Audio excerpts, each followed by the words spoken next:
Assalamualaikum, teman-teman semua. Selamat datang di channel Ilma Story HD. Tempatnya cerita-cerita penuh makna dan inspirasi.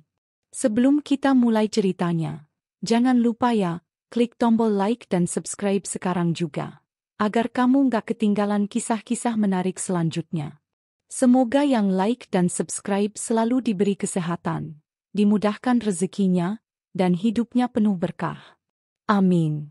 Dan yuk, absen dulu di kolom komentar. Tulis kamu nonton dari daerah mana. Biar kita tahu, Ilma Story HD ditonton dari seluruh penjuru Indonesia, bahkan dunia. Kalau sudah siap, ini dia kisahnya. Di sebuah desa kecil yang terletak di pinggiran hutan lebat, alam seperti berbicara dengan lembut kepada para penghuninya. Pepohonan menjulang tinggi seperti penjaga yang sabar. Daun-daun berguguran dengan irama yang nyaris tak terdengar. Dan angin berhembus seakan membelai hati siapapun yang mendengarnya.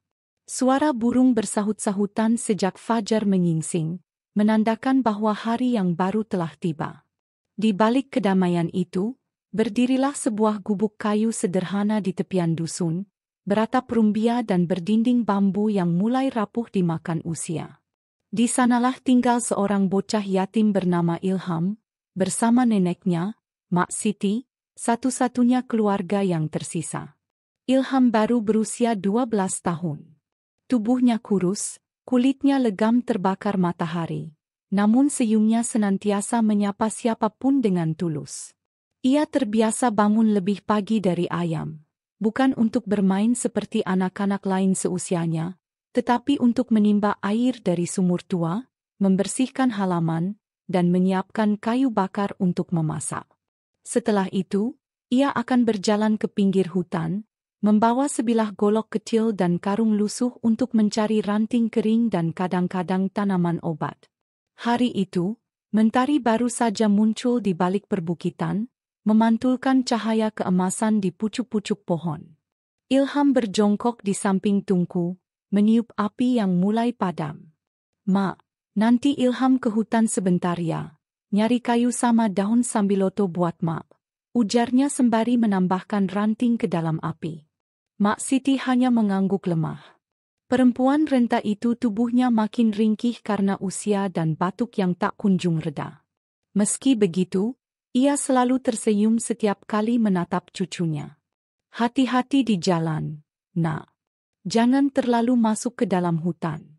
Ingat, hutan itu penyayang tapi juga bisa marah kalau kita sembarangan," katanya dengan suara serak. Ilham tersenyum dan mencium tangan neneknya. Ia tahu betul bahwa neneknya tak bisa lagi berjalan jauh. Sejak kematian kedua orang tuanya akibat kecelakaan beberapa tahun silam, hanya Mak Siti yang mengasuh dan membesarkannya. Meski hidup pas-pasan, keduanya saling menjaga dengan kasih sayang yang tak pernah berkurang.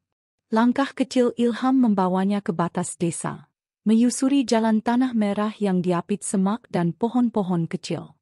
Ia melewati sawah yang mulai menguning, menyapa para petani yang sedang menanam, dan sesekali berhenti membantu mengangkat karung beras atau ember air. Semua orang di desa mengenal Ilham sebagai anak baik dan ringan tangan. Meskipun mereka tahu hidup Ilham sulit, tak satu pun mendengar keluhan dari bocah itu. Saat sampai di hutan, Ilham langsung mencari ranting dan batang kering. Ia juga memeriksa pohon sambiloto, mencabut beberapa helai daunnya dengan hati-hati.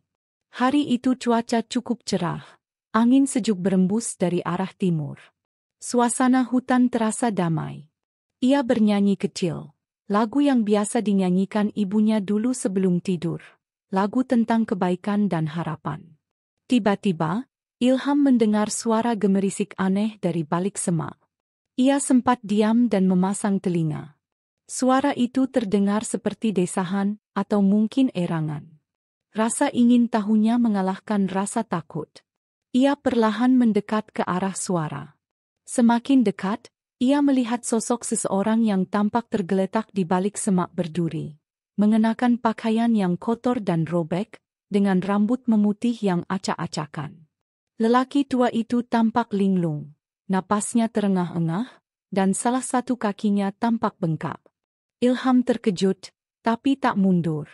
Ia segera meletakkan karungnya dan berlutut di samping orang tua itu. Pak, Bapak kenapa? Luka ya? Tanyanya dengan nada lembut. Lelaki tua itu tak menjawab, hanya membuka matanya yang sayu dan mencoba tersenyum samar. Tenang ya, Pak. Saya bawa pulang ke rumah. Nanti Mak bantuin juga, kata Ilham sigap. Tanpa pikir panjang, ia mengambil kain panjang dari karungnya dan mengikatkannya seperti tandu. Lalu dengan susah payah memapah lelaki tua itu keluar dari hutan. Perjalanan itu tidak mudah. Lelaki tua itu berat, dan jalanan berbatu serta menanjak. Ilham berkali-kali tergelincir, tangannya lecet, kakinya tergores semak berduri, tapi ia terus berjalan. Tak sekalipun ia mengeluh. Baginya, menolong orang yang kesulitan adalah ajaran yang tak perlu ditawar. Saat mereka tiba di rumah, Mak Siti terkejut melihat Ilham datang dengan tubuh penuh luka dan membawa seorang lelaki asing. Tapi ia langsung paham bahwa cucunya melakukan sesuatu yang benar. Tanpa bertanya banyak, Mak Siti segera menyiapkan ramuan dari daun sirih, kunyit, dan minyak kelapa untuk mengobati luka-luka si kakek. Malam itu, lelaki tua itu terbaring di atas tikar pandan dengan selimut tipis yang menjadi satu-satunya milik Ilham. Mak Siti dan Ilham menghangatkan air, menyuapinya bubur hangat dari beras terakhir yang mereka miliki. Lelaki itu mulai bisa berbicara pelan, namun belum menceritakan siapa dirinya. Namaku Fauzan, ucapnya lirih. Terima kasih, Nak Ilham. Ilham terkejut. Bapak tahu nama saya? Kakek itu hanya tersenyum samar. Tadi makmu bilang. Malam itu, suara hutan seperti ikut berdoa. Rintik hujan turun perlahan, dan angin malam berhembus lembut. Ilham duduk di dekat tungku, menjaga api agar tetap menyala, sambil menatap wajah lelaki tua yang masih lemah di tikar. Di benaknya, ia tak pernah mengira bahwa hari itu akan menjadi awal dari perjalanan panjang yang mengubah hidupnya. Tapi Ilham tak memikirkan itu. Yang ia tahu, ia telah melakukan yang benar. Besok pagi, Ilham berniat kembali ke hutan untuk mencari lebih banyak daun obat. Tapi sebelum itu ia memastikan lelaki tua itu mendapat makan dan minum yang cukup. Mereka hanya punya satu piring nasi dan sedikit sayur sisa semalam. Tapi Ilham membaginya tanpa ragu. Bapak makan dulu ya, ucapnya sambil tersenyum. Kakek Fauzan menatapnya penuh haru. Ia mengambil suapan perlahan, lalu menatap Ilham dalam-dalam. Ada sesuatu dalam diri bocah ini yang membuatnya terdiam lama. Kesederhanaan, ketulusan, dan kasih sayang yang begitu murni dari seorang anak yatim di pelosok hutan. Sesuatu yang sudah lama ia cari dalam hidupnya yang penuh gemerlap tapi hampa. Ilham tersenyum lebar, meski ia sendiri menahan lapar. Ia tak tahu siapa lelaki ini, dari mana asalnya, atau apa yang membawanya ke hutan. Tapi satu hal yang ia yakini, setiap manusia berhak ditolong, berhak disayangi, dan berhak diberi tempat untuk pulih. Hari itu berakhir dengan damai. Langit senja memerah, dan suara jangkrik mulai menggema di balik semak. Ilham menatap langit dan bergumam, "Terima kasih, Tuhan. Semoga Mak sehat. Semoga Bapak itu cepat sembuh. Dan semoga aku bisa terus jadi anak yang berguna." Tanpa sadar, kehidupan Ilham mulai berubah sejak hari itu. Ia belum tahu bahwa lelaki yang ia selamatkan adalah seseorang yang dikenal oleh dunia sebagai pengusaha ternama yang menghilang selama berhari-hari.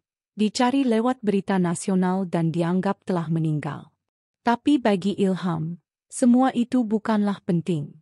Yang penting baginya adalah kebaikan itu tak butuh alasan, tak menunggu balasan, dan tak boleh ditunda. Dan malam itu, untuk pertama kalinya dalam waktu lama, kakek Fauzan bisa tidur dengan tenang.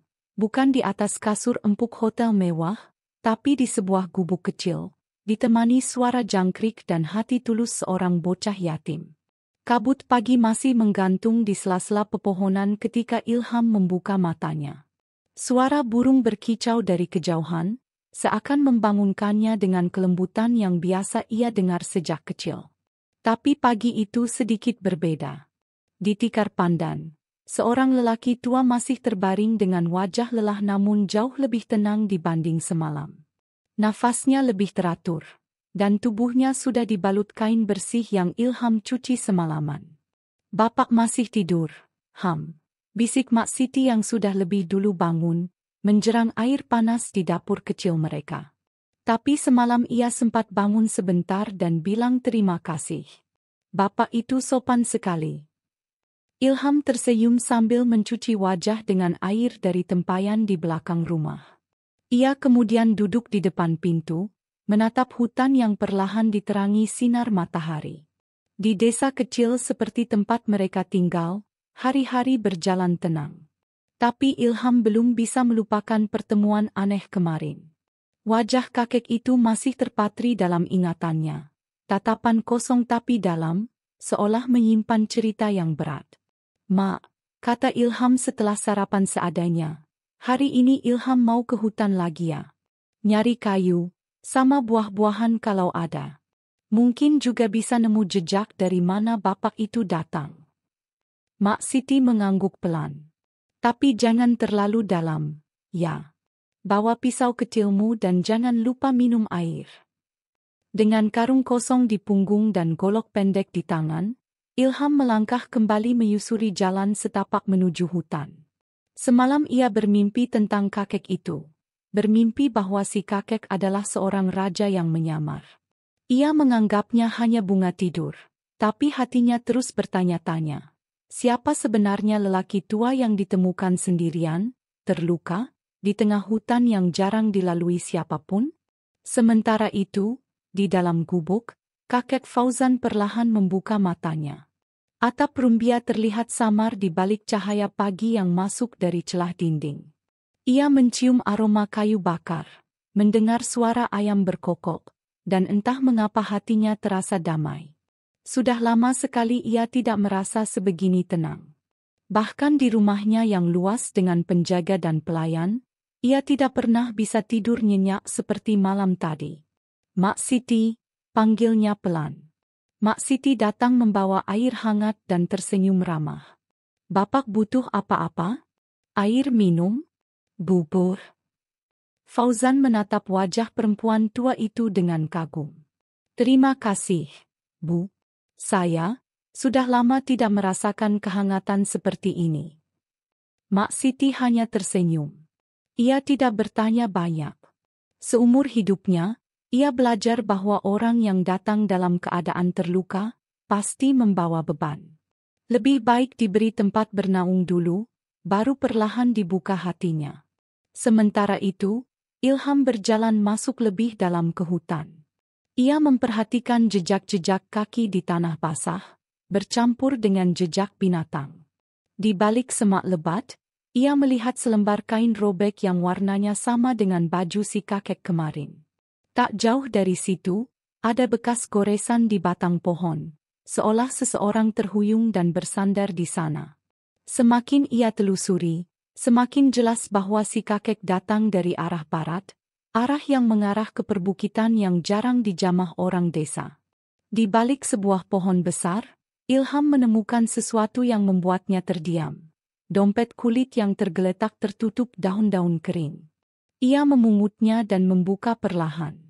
Di dalamnya, ada kartu identitas, beberapa lembar uang besar, dan foto seorang pria berjas berdiri di depan gedung tinggi. Nama di KTP itu, Haji Fauzan Mardani. Usianya 71 tahun. Alamatnya di kota besar, jauh dari desa mereka.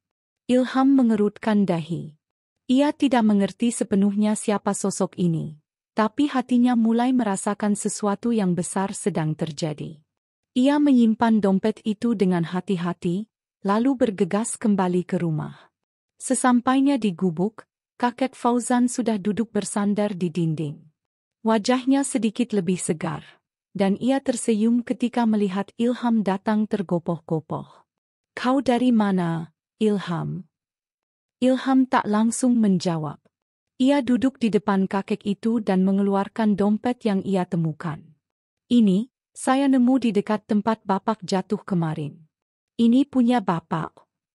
Fauzan menatap dompet itu lama sekali. Tangannya sedikit gemetar saat mengambilnya. Ia membuka dan melihat foto di dalamnya, lalu menghela napas panjang. Ya, itu milik saya. Mak Siti hanya duduk diam, menunggu penjelasan. Setelah beberapa saat hening, kakek Fauzan akhirnya bicara. Suaranya perlahan tapi jelas. Saya, dari kota. Saya, seharusnya tak ada di sini. Tapi saya lari. Lari dari semua yang sudah saya bangun. Dari rumah. Dari keluarga. Dari perusahaan. Dari dunia yang saya pikir akan membuat saya bahagia. Mak Siti dan Ilham terdiam. Saya orang kaya, lanjutnya. Tapi kekayaan saya tidak bisa membeli hati anak-anak saya. Mereka hanya menunggu saya mati untuk warisan. Mereka memperlakukan saya seperti boneka tua. Dan saya merasa hampa. Tak punya siapa-siapa. Air mata mengalir pelan di sudut matanya. Saya pergi dari rumah tanpa tujuan. Berjalan ke terminal. Naik bus ke arah mana saja. Sampai akhirnya saya tersesat di hutan ini, dan nyaris mati sendirian kalau bukan karena Ilham. Mak Siti menggenggam tangan cucunya dengan erat. Sementara Ilham menunduk, merasa iba namun tak sepenuhnya mengerti rasa sakit yang dialami lelaki itu. Namun yang ia tahu, orang yang kehilangan rasa bahagia memang lebih sakit dari yang kehilangan harta. Kenapa Bapak gak pulang aja sekarang? Tanya Ilham pelan. Fauzan menatap langit-langit gubuk. Karena saya belum tahu, untuk apa saya pulang. Di sana saya tak dibutuhkan. Di sini, saya diselamatkan bukan karena uang, tapi karena kebaikan hati seorang anak kecil yang bahkan tak tahu siapa saya. Ilham tersipu. Saya cuma gak tega lihat Bapak kesakitan, itu aja. Dan itu lebih berharga dari semua cek yang pernah saya tulis, jawab Fauzan pelan. Hari-hari berikutnya, kakek Fauzan tinggal lebih lama di rumah Mak Siti. Ia mulai pulih, dan bahkan ikut membantu Ilham menyiram tanaman di pekarangan kecil mereka. Warga desa pun mulai mengenalnya sebagai Pak Tua dari kota, yang pendiam tapi sopan. Beberapa mulai curiga dengan logatnya yang halus dan cara bicaranya yang terdidik, tapi tak ada yang berani bertanya langsung. Ilham mulai merasa bahwa ia punya kakek sungguhan.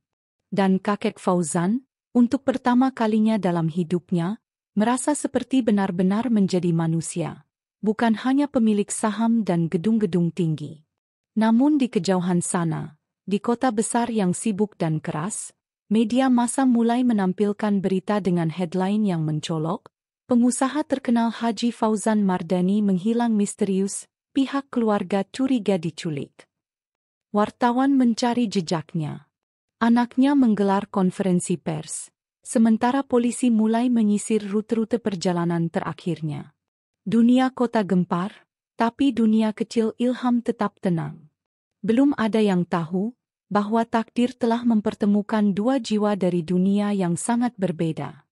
Satu dari hutan yang penuh ketulusan, satu lagi dari kota yang penuh topeng.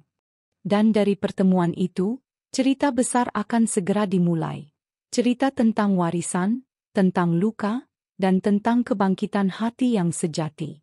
Hari-hari di desa kembali berjalan dengan damai. Namun suasana di dalam gubuk Ilham terasa lebih hangat dari biasanya. Sejak kehadiran kakek Fauzan, rutinitas pagi Ilham tak hanya berisi menimba air atau mencari kayu bakar, tapi juga mengantar bubur hangat ke sisi tikar tempat sang kakek berbaring dan bertanya dengan polos, "Tidurnya nyenyak, Pak?" Kakek Fauzan, yang selama bertahun-tahun tak pernah benar-benar merasakan tidur nyenyak meski kasurnya empuk dan kamarnya dihiasi lampu gantung kristal, kini bisa menjawab dengan senyum tulus. "Nyenyak sekali, Ham." Suara jangkrik dan bau kayu bakar lebih menenangkan dari bunyi AC di rumah saya. Ilham tak paham sepenuhnya arti kata-kata itu, tapi ia senang melihat si kakek mulai bisa bercanda. Meski tubuhnya masih lemah, kakek Fauzan mulai berusaha duduk lebih lama dan berjalan perlahan di sekitar halaman. Kaki kanannya yang terkilir akibat terjatuh di hutan masih terasa nyeri. Namun dengan bantuan tongkat kayu yang dibuatkan Ilham, ia bisa bertahan. Mak Siti pun meracikan ramuan dari akar dan daun hutan yang dipercaya bisa menguatkan persendian. Tangan kecil Ilham menjadi perpanjangan kasih setiap harinya. Ia membantu kakek Fauzan bangun dari tidur, mencuci pakaian lusuh milik sang kakek dengan sabun batangan. Bahkan menyuapi jika tubuh tua itu sedang terlalu lemah untuk memegang sendok. Semuanya dilakukan tanpa keluh. Tidak ada keinginan dalam hatinya untuk mendapat imbalan atau sanjungan. Ia hanya tahu bahwa membantu orang yang lemah adalah sesuatu yang baik, dan kebaikan tidak perlu alasan. Pada suatu sore, setelah Ilham selesai menyapu halaman dan menambal atap gubuk dengan daun kelapa kering, kakek Fauzan memintanya duduk di sampingnya. "Ilham," katanya pelan, "boleh saya tanya sesuatu?" Ilham menoleh dan mengangguk cepat. "Apa kau tidak pernah bertanya-tanya, siapa saya sebenarnya?" Ilham mengernyit. "Ya, pernah sih, Pak. Tapi..." Ilham pikir mungkin Bapak belum siap cerita. Jadi Ilham gak nanya. Yang penting Bapak baik dan bisa sembuh. Itu aja. Kakek Fauzan terkesiap pelan. Kata-kata itu menampar hatinya dengan lembut. Dalam dunia tempat ia biasa hidup, orang-orang selalu ingin tahu, selalu menuntut, selalu mengejar. Tapi bocah ini memberinya ruang. Tak menghakimi, tak mencurigai, tak meminta apa-apa. Kalau saya bilang, saya ini orang kaya, sangat kaya, apa Ilham akan berubah? Ilham tertawa kecil. Orang kaya itu yang punya banyak uang, kan, Pak? Ya gak apa-apa. Tapi kan Bapak sekarang ada di sini, bukan di rumah mewah. Jadi, ya tetap aja Bapak yang saya kenal. Gak beda. Fauzan menatap bocah itu dalam-dalam. Matanya mulai berkaca-kaca. Selama bertahun-tahun ia dikelilingi orang-orang yang menghormatinya karena kekuasaan. Tapi tak satu pun pernah memandangnya seperti Ilham memandangnya. Sebagai manusia, bukan sebagai pemilik harta. Di malam yang sama, ketika Mak Siti sudah terlelap, kakek Fauzan minta Ilham menemaninya duduk di depan gubuk, di bawah langit penuh bintang. Suara serangga malam mengisi keheningan.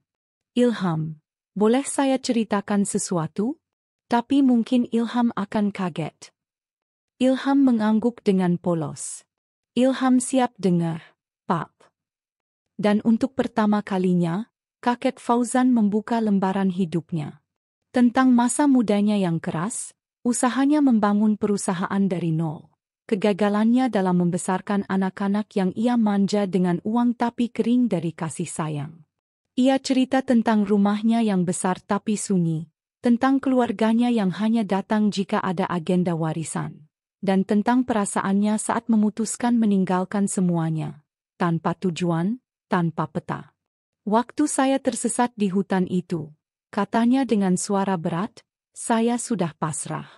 Saya pikir, mungkin memang sudah waktunya saya pergi dari dunia. Tapi lalu, saya dengar suara. Suara nyanyian kecilmu, Ham. Lagu yang kau nyanyikan sambil cari daun sambiloto. Suara itu menarik saya keluar dari gelap." Ilham menunduk, tak tahu harus berkata apa. Ia hanya menyanyi karena terbiasa. Karena itu yang selalu ia lakukan saat sendiri. "Saya diselamatkan oleh suara itu. Dan tangan kecilmu yang menarik saya keluar dari semak. Kau tidak tahu siapa saya. Tapi kau bawa saya ke rumah. Kau bersihkan luka saya. Kau kasih saya makanan. Meskipun jelas-jelas itu makanan terakhir kalian. Kau rawat saya seperti keluarga. Padahal saya bukan siapa-siapa bagimu." Kakek Fauzan menahan air mata. "Kau menyelamatkan lebih dari sekadar tubuh saya, Ham. Kau menyelamatkan hati saya. Jiwaku. Ilham masih terdiam. Ia menatap langit, lalu perlahan berkata, Ilham cuma ngelakuin yang Mak ajarin. Kalau ada yang butuh, kita bantu. Gak perlu tahu siapa mereka. Tuhan pasti tahu. Kakek Fauzan memejamkan mata. Kalimat itu menembus dinding hatinya. Ia merasa malu. Malu karena telah menghabiskan hidup mengejar angka, saham, prestise, tapi lupa pada satu hal paling dasar. Menjadi manusia yang berguna bagi manusia lain. Sejak malam itu, hubungan Ilham dan kakek Fauzan makin erat. Tak lagi seperti tamu dan tuan rumah, tapi seperti kakek dan cucu sungguhan. Mereka memetik buah di kebun bersama, memperbaiki pagar bambu yang roboh, dan saling bercerita sambil minum air jahe di sore hari. Di sisi lain, kabar tentang hilangnya Haji Fauzan Mardani terus menjadi tajuk utama di berbagai media. Polisi mulai memperluas pencarian, dan salah satu anaknya bahkan menawarkan hadiah besar bagi siapapun yang bisa menemukan sang ayah. Namun tak ada yang menyangka bahwa lelaki itu kini hidup damai di gubuk tua, bersama seorang bocah yatim yang tak tahu betapa berharganya barang antik yang ia selamatkan. Suatu hari, Ilham bertanya, Pak, nanti kalau Bapak udah sembuh, Bapak mau kemana? Pertanyaan itu menggantung di udara. Fauzan menatap wajah polos cucunya itu. Ya, kini ia mulai menganggap Ilham seperti cucunya sendiri. Saya belum tahu, Ham. Tapi kalau boleh, saya ingin kau ikut saya ke kota. Ilham terdiam. Kota adalah kata asing yang selama ini hanya ia dengar dari cerita guru atau dari pedagang yang sesekali mampir ke desa. Bagi Ilham, kota adalah tempat besar dengan gedung tinggi dan kendaraan ribut. Tapi ia belum pernah benar-benar membayangkan dirinya ada di sana. Ngapain Ilham ke kota, Pak? Fauzan tersenyum. Untuk melihat dunia lain. Dunia yang pernah saya bangun, tapi tidak pernah bisa saya isi dengan kebahagiaan. Mungkin, dengan kehadiranmu, dunia itu bisa berubah. Ilham tak menjawab segera. Tapi malam itu, ia mulai membayangkan hal-hal yang belum pernah ia pikirkan sebelumnya. Bukan soal mobil atau gedung, tapi tentang harapan. Tentang kemungkinan bahwa hidupnya, yang selama ini kecil dan sederhana, bisa berarti lebih dari yang ia bayangkan. Dan jauh di dalam hati kakek Fauzan, sebuah niat mulai tumbuh. Niat yang selama ini terkubur oleh ego dan trauma. Ia ingin meninggalkan dunia yang telah ia ciptakan, bukan dengan kekuasaan atau kekayaan, melainkan dengan warisan hati. Dan ia tahu, pewaris terbaik dari semua yang ia miliki bukanlah anak-anaknya yang rakus, melainkan seorang bocah yatim bernama Ilham, yang menyelamatkannya bukan karena nama, bukan karena uang, tapi karena cinta kasih seorang manusia kepada manusia lainnya. Malam turun perlahan seperti selimut lembut yang menenangkan bumi. Di gubuk tua milik Mak Siti, api dari tungku dapur masih menyala kecil, menerangi ruangan dengan cahaya temaram. Aroma kayu terbakar berpadu dengan bau wangi jahe yang direbus, menghadirkan kehangatan tersendiri di tengah sepinya desa yang mulai terlelap. Di sudut ruangan, Ilham duduk bersila, memperhatikan kakek Fauzan yang tengah menyesap teh hangat buatan Mak Siti. Tatapan kakek itu kosong, seakan sedang menatap jauh ke masa silam yang tak bisa dijangkau siapapun kecuali dirinya sendiri. Pak, suara Ilham memecah keheningan. Bapak lagi mikirin apa? Fauzan terdiam sejenak. Matanya bergerak perlahan ke arah Ilham, lalu tersenyum samar. Masa lalu, Ham, kadang, yang paling berat bukan beban di punggung, tapi yang kita simpan di hati. Ada cerita-cerita yang terlalu rumit untuk disimpan, tapi terlalu menyakitkan untuk diceritakan. Ilham mengangguk pelan, meski tak sepenuhnya mengerti. Namun tatapan mata kakek Fauzan malam itu berbeda. Dalam, lelah, dan sepi. Seperti seseorang yang sudah lama kehilangan arah, tapi akhirnya menemukan tempat untuk duduk dan menghela napas. "Apa Ilham mau mendengar cerita saya?" tanya Fauzan akhirnya. Suaranya pelan, hampir seperti bisikan. "Tentu, Pak. Ilham suka dengar cerita," jawab Ilham sambil duduk lebih dekat. Fauzan menarik napas panjang. Ia menatap api yang menari kecil di tungku, lalu mulai membuka kisah hidupnya yang selama ini hanya ia simpan dalam diam. "Dulu, waktu saya masih muda, saya tidak punya apa-apa, Ham. Saya lahir dari keluarga miskin di kampung kecil, mungkin tidak jauh beda dengan tempat ini. Ayah saya penjual singkong, dan ibu saya meninggal waktu saya masih kecil. Sejak remaja, saya pergi ke kota untuk cari kerja. Tidur di emper toko, makan dari sisa warung, dan sering dihina karena bau badan." Ilham mendengarkan dengan penuh perhatian. Sesekali matanya membesar karena tak menyangka kakek yang tampak bijak itu pernah hidup sekeras itu. "Saya kerja serabutan. Angkut karung di pelabuhan, bersihin toilet di stasiun, jadi kernet angkot. Tapi saya tidak pernah berhenti belajar. Malam-malam saya curi waktu baca buku bekas dari tempat sampah. Saya percaya, pengetahuan bisa menyelamatkan saya dari hidup yang sempit." Kakek Fauzan terdiam sebentar. Matanya berkaca-kaca. Suaranya bergetar saat melanjutkan. "Dan akhirnya, saya berhasil bangun usaha kecil. Awalnya hanya jual biji kopi ke warung-warung. Tapi karena saya jujur dan sabar, usaha itu tumbuh. Saya bekerja siang malam, sampai akhirnya saya punya pabrik, punya karyawan, dan bisa membantu banyak orang." Ilham tersenyum bangga. "Bapak hebat." Fauzan menggeleng pelan. "Belum tentu. Saat saya sibuk mengejar kesuksesan, saya lupa satu hal, keluarga. Anak-anak saya tumbuh tanpa kasih sayang. Mereka sekolah di luar negeri, tapi tak pernah saya peluk dengan hangat. Saya kira uang bisa menggantikan kehadiran saya sebagai ayah." Napasnya tercekat. Air matanya jatuh satu-satu. "Waktu istri saya meninggal, saya bahkan sedang di luar negeri menghadiri seminar bisnis. Saya tidak ada di sampingnya saat napas terakhirnya, dan anak-anak saya juga tidak. Mereka terlalu sibuk dengan hidup mewah mereka. Sejak itu, rumah saya seperti museum. Indah dari luar, tapi kosong dan dingin di dalam." Ilham menunduk, ikut larut dalam cerita itu. Ia bisa membayangkan betapa sepinya menjadi kaya tapi tak dicintai. Betapa menyakitkannya hidup di tengah kemewahan yang tak bisa membelai hati. "Lama-lama, saya sadar bahwa anak-anak saya berubah. Mereka tidak lagi bicara dari hati. Semua penuh kepura-puraan. Mereka datang ke rumah hanya saat ulang tahun saya. Itu pun membawa hadiah yang saya sendiri bayar melalui kartu kredit keluarga.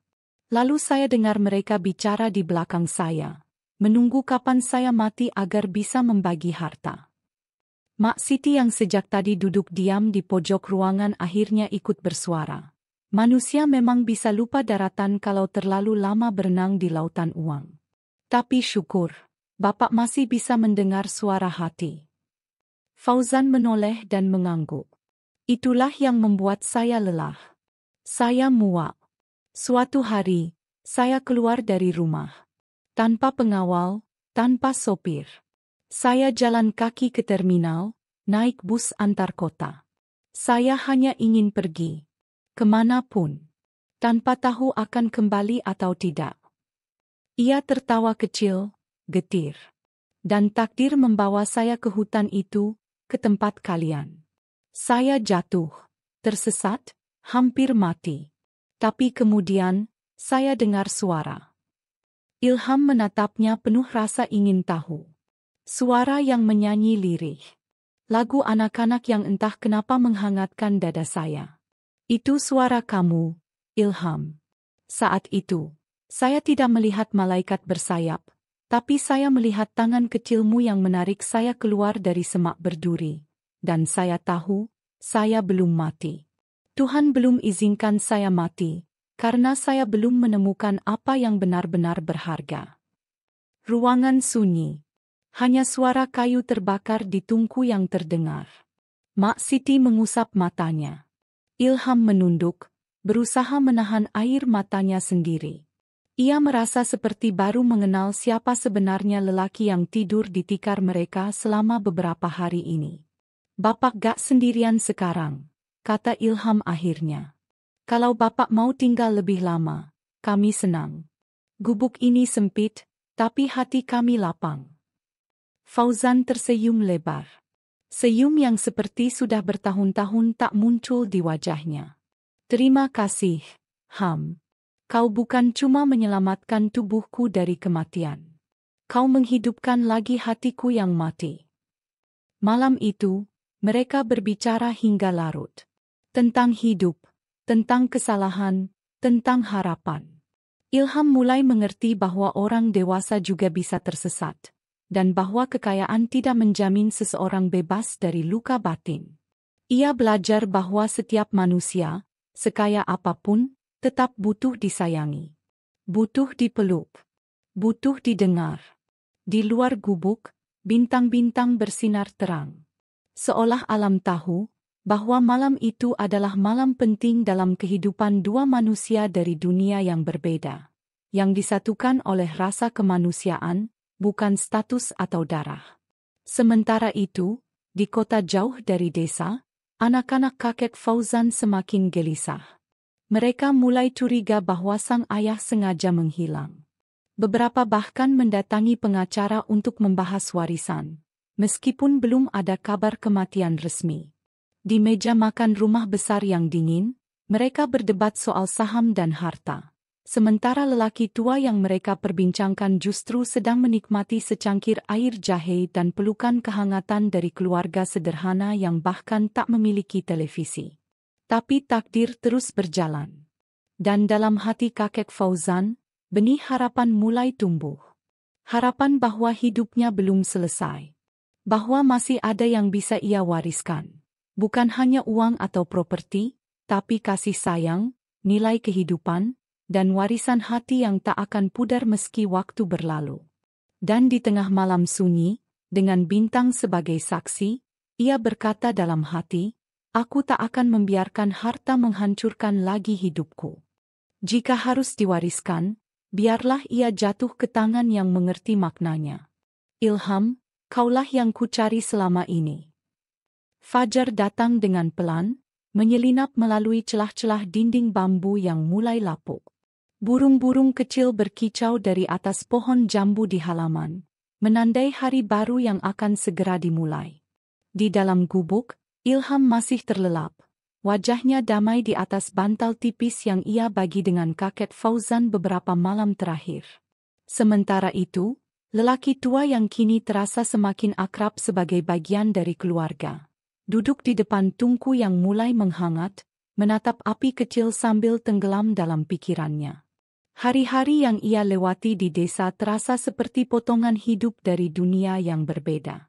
Dunia tanpa jadwal rapat, tanpa dering telepon, tanpa laporan keuangan atau tekanan publik. Namun pagi itu, ada sesuatu yang mulai tumbuh di benaknya. Perasaan bahwa waktunya di desa tak akan selamanya. Ia telah merasakan kedamaian yang tak ia temukan dimanapun, tapi tak bisa selamanya tinggal diam di balik pelukan alam. Ada sesuatu yang harus ia lakukan, dan ia tahu, Ilham harus dibawa ke dunia yang selama ini tertutup darinya. Setelah sarapan sederhana dengan singkong rebus dan kelapa parut, kakek Fauzan memulai percakapan yang telah ia pikirkan sejak semalam. Ilham, boleh aku bicara sesuatu yang penting? Ilham yang sedang mencuci piring di sungai kecil di belakang rumah, menoleh sambil mengangguk.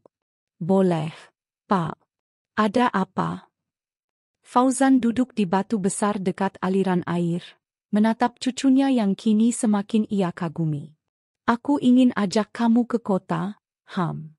Tinggal bersamaku untuk sementara. Ada hal-hal yang ingin aku tunjukkan padamu, dan dunia yang mungkin harus kamu lihat sendiri. Ilham mengangkat wajahnya. Matanya membesar. Ke kota, Pak? Tapi, Ilham belum pernah ke sana. Gimana nanti, Ma? Terus, Ilham gak ngerti apa-apa soal kota. Mak Siti yang mendengar dari kejauhan ikut mendekat. Wajahnya tenang, tapi mata tuanya tampak sedikit berkaca. Ia tahu cepat atau lambat saat itu akan datang. Ia tak pernah bisa memberi banyak kepada cucunya selain kasih sayang. Dan sekarang, dunia datang mengetuk lewat tangan seorang kakek yang dulu hampir mati di semak. Kalau memang itu bisa bawa Ilham ke hidup yang lebih baik, kata Mak Siti pelan, Mak ikhlas. Asal Ilham tetap jadi Ilham. Tetap jadi anak yang punya hati. Ilham menunduk. Di hatinya muncul rasa cemas, tapi juga penasaran. Kota yang selama ini hanya ia dengar dari cerita orang desa, tentang gedung-gedung tinggi, mobil berseliweran, makanan dari luar negeri, dan lampu-lampu yang tak pernah padam di malam hari, kini tiba-tiba menjadi tujuan nyata. Beberapa hari kemudian, kakek Fauzan akhirnya menyusun rencana. Ia meminta bantuan warga desa yang memiliki sepeda motor untuk mengantar mereka ke kota terdekat. Dari sana ia bisa menghubungi orang kepercayaannya untuk menjemput. Tapi ia mewanti-wanti agar identitasnya tidak dibocorkan. Ia belum siap kembali sebagai Haji Fauzan Mardani, pengusaha besar yang tengah dicari banyak orang, melainkan sebagai seorang lelaki tua yang kembali dari pelariannya untuk menyelesaikan urusan yang belum tuntas. Sebelum berangkat, Mak Siti membungkuskan bekal singkong dan telur rebus ke dalam kain. Ia menyelipkan doa dan nasihat di sela-sela pelukan hangat. Jangan malu sama siapapun, Ham. Tapi juga jangan silau. Dunia di luar sana kadang terlalu terang, bisa bikin mata kita buta. Ilham mencium tangan neneknya dengan mata berkaca. Mak tunggu Ilham pulang, ya. Dan berangkatlah mereka. Sepeda motor tua menderu pelan menembus jalan tanah dan bebatuan menuju kota kecil terdekat. Ilham tak bisa menyembunyikan rasa takjubnya saat melihat jalan beraspal, deretan toko, dan kendaraan-kendaraan yang lebih besar dari rumah mereka. Tapi kakek Fauzan terus menggenggam tangannya di boncengan belakang, seolah berkata, "Tenang, aku di sini bersamamu." Setibanya di terminal kecil, mereka disambut seorang lelaki berpakaian rapi dengan kacamata dan rambut putih yang klimis. "Pak Fauzan," katanya pelan tapi terkejut. "Akhirnya Bapak, saya pikir." "SSTT," kakek Fauzan memberi isyarat. "Belum sekarang. Jangan beritahu siapapun dulu. Ini cucuku, Ilham. Siapkan mobil. Kita pulang." Mobil hitam mengkilap membawa mereka ke pusat kota. Sepanjang jalan, Ilham tak berkedip. Ia melihat gedung menjulang, lampu lalu lintas yang berubah warna, jalan layang yang membingungkan, dan orang-orang berjalan cepat seperti dikejar waktu. Semua begitu asing, tapi memikat. Mereka tiba di rumah megah berlantai 3, berpagar tinggi, dan dijaga petugas keamanan berseragam. Ilham menggenggam tangan kakek Fauzan lebih erat. "Ini rumah Bapak?" "Ya," jawab Fauzan pendek. "Tapi hari ini rumah kita." Ilham masih terlalu terpana untuk menjawab.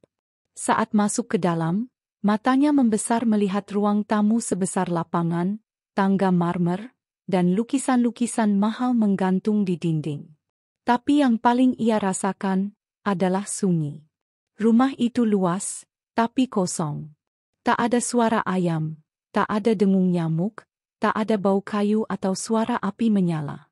Hanya pendingin ruangan dan gema langkah kaki mereka. Malam itu, Ilham diberi kamar sendiri. Luas, bersih, dan mewah. Tempat tidur empuk, lemari besar, kamar mandi dengan air hangat. Tapi anehnya, ia sulit tidur. Ia merindukan suara jangkrik, aroma kayu bakar, dan pelukan hangat Mak Siti. Dunia ini terlalu cepat, terlalu diam. Keesokan harinya, kakek Fauzan memperkenalkannya pada beberapa orang kepercayaannya. Ia juga mulai menjelaskan sedikit tentang siapa dirinya sebenarnya. Tentang perusahaan besar yang ia bangun, Fauzan Group, yang memiliki cabang di berbagai kota. Tentang keluarganya yang terpecah karena kekuasaan. Dan tentang keputusan besarnya, membawa Ilham masuk ke dalam hidupnya secara nyata. Aku tidak akan paksa kamu jadi seperti orang kota, katanya sambil menyantap sarapan di meja marmer panjang. Tapi aku ingin kau lihat semuanya. Aku ingin kau mengerti, mengapa aku harus kabur. Ilham mendengarkan, meski banyak hal masih membingungkan. Tapi ia tahu satu hal, kota ini akan menjadi tantangan besar, dan ia harus belajar menjalaninya. Bukan untuk menjadi orang kota, tapi untuk tetap menjadi dirinya sendiri, dengan nilai-nilai yang telah ia bawa dari hutan. Dan untuk pertama kalinya dalam hidupnya, Ilham berpakaian rapi, mengenakan sepatu, dan bersiap untuk menghadapi dunia baru. Dunia yang penuh cahaya, namun juga penuh bayangan. Dunia yang telah lama menunggu, pewaris hati sejati.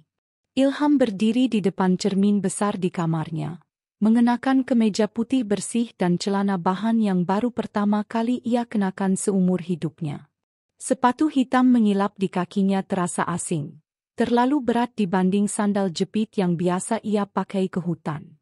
Ia menatap bayangannya sendiri dengan sedikit ragu, seperti tak yakin anak desa kurus berkulit gelap yang menatapnya dari balik kaca itu adalah dirinya. Tapi di balik kegugupan itu, ada percik keberanian yang mulai tumbuh. Di lantai bawah, kakek Fauzan telah menunggu dengan pakaian formal dan senyum hangat. Hari ini, ia akan membawa Ilham berkeliling kota, bukan hanya untuk memperlihatkan gedung dan mobil mewah, tapi untuk memperkenalkan bocah ini pada dunia yang selama ini menjadi panggung hidupnya, dunia bisnis, kekuasaan, dan kekayaan. Mereka memulai hari dari kantor pusat Fauzan Group, sebuah menara kaca menjulang tinggi di jantung kota. Saat mobil berhenti di depan lobi, petugas keamanan langsung berdiri tegak dan membungkuk hormat. Selamat datang kembali, Pak Fauzan. Ilham menelan ludah. Ia belum pernah melihat bangunan sebesar itu, apalagi masuk ke dalamnya. Langit-langit tinggi, marmer putih berkilau, orang-orang berjalan cepat sambil membawa berkas. Dan suara lift yang berdenting setiap menitnya membuatnya merasa seperti semut di dunia para raksasa. Namun yang paling membuatnya terkesan bukanlah kemewahan, melainkan cara orang-orang memandang kakeknya, dengan rasa hormat, tapi juga canggung. Seakan mereka tak percaya sang pendiri perusahaan yang lama menghilang kini kembali, dan terlebih lagi, kembali bersama seorang anak kecil berpakaian sederhana. Ilham mengikuti kakek Fauzan ke lantai tertinggi, di mana ruang direktur berada. Di balik jendela besar yang memperlihatkan hamparan kota, kakek Fauzan mengajak Ilham duduk. Lihat kota ini, Ham. Semua ini pernah aku pikir sebagai pencapaian tertinggi. Tapi sekarang aku sadar, semua ini tak berarti jika hatiku kosong. Ilham hanya diam, tak tahu harus menjawab apa. Selama ini, orang-orang mengukur kesuksesan dari seberapa banyak yang bisa mereka ambil.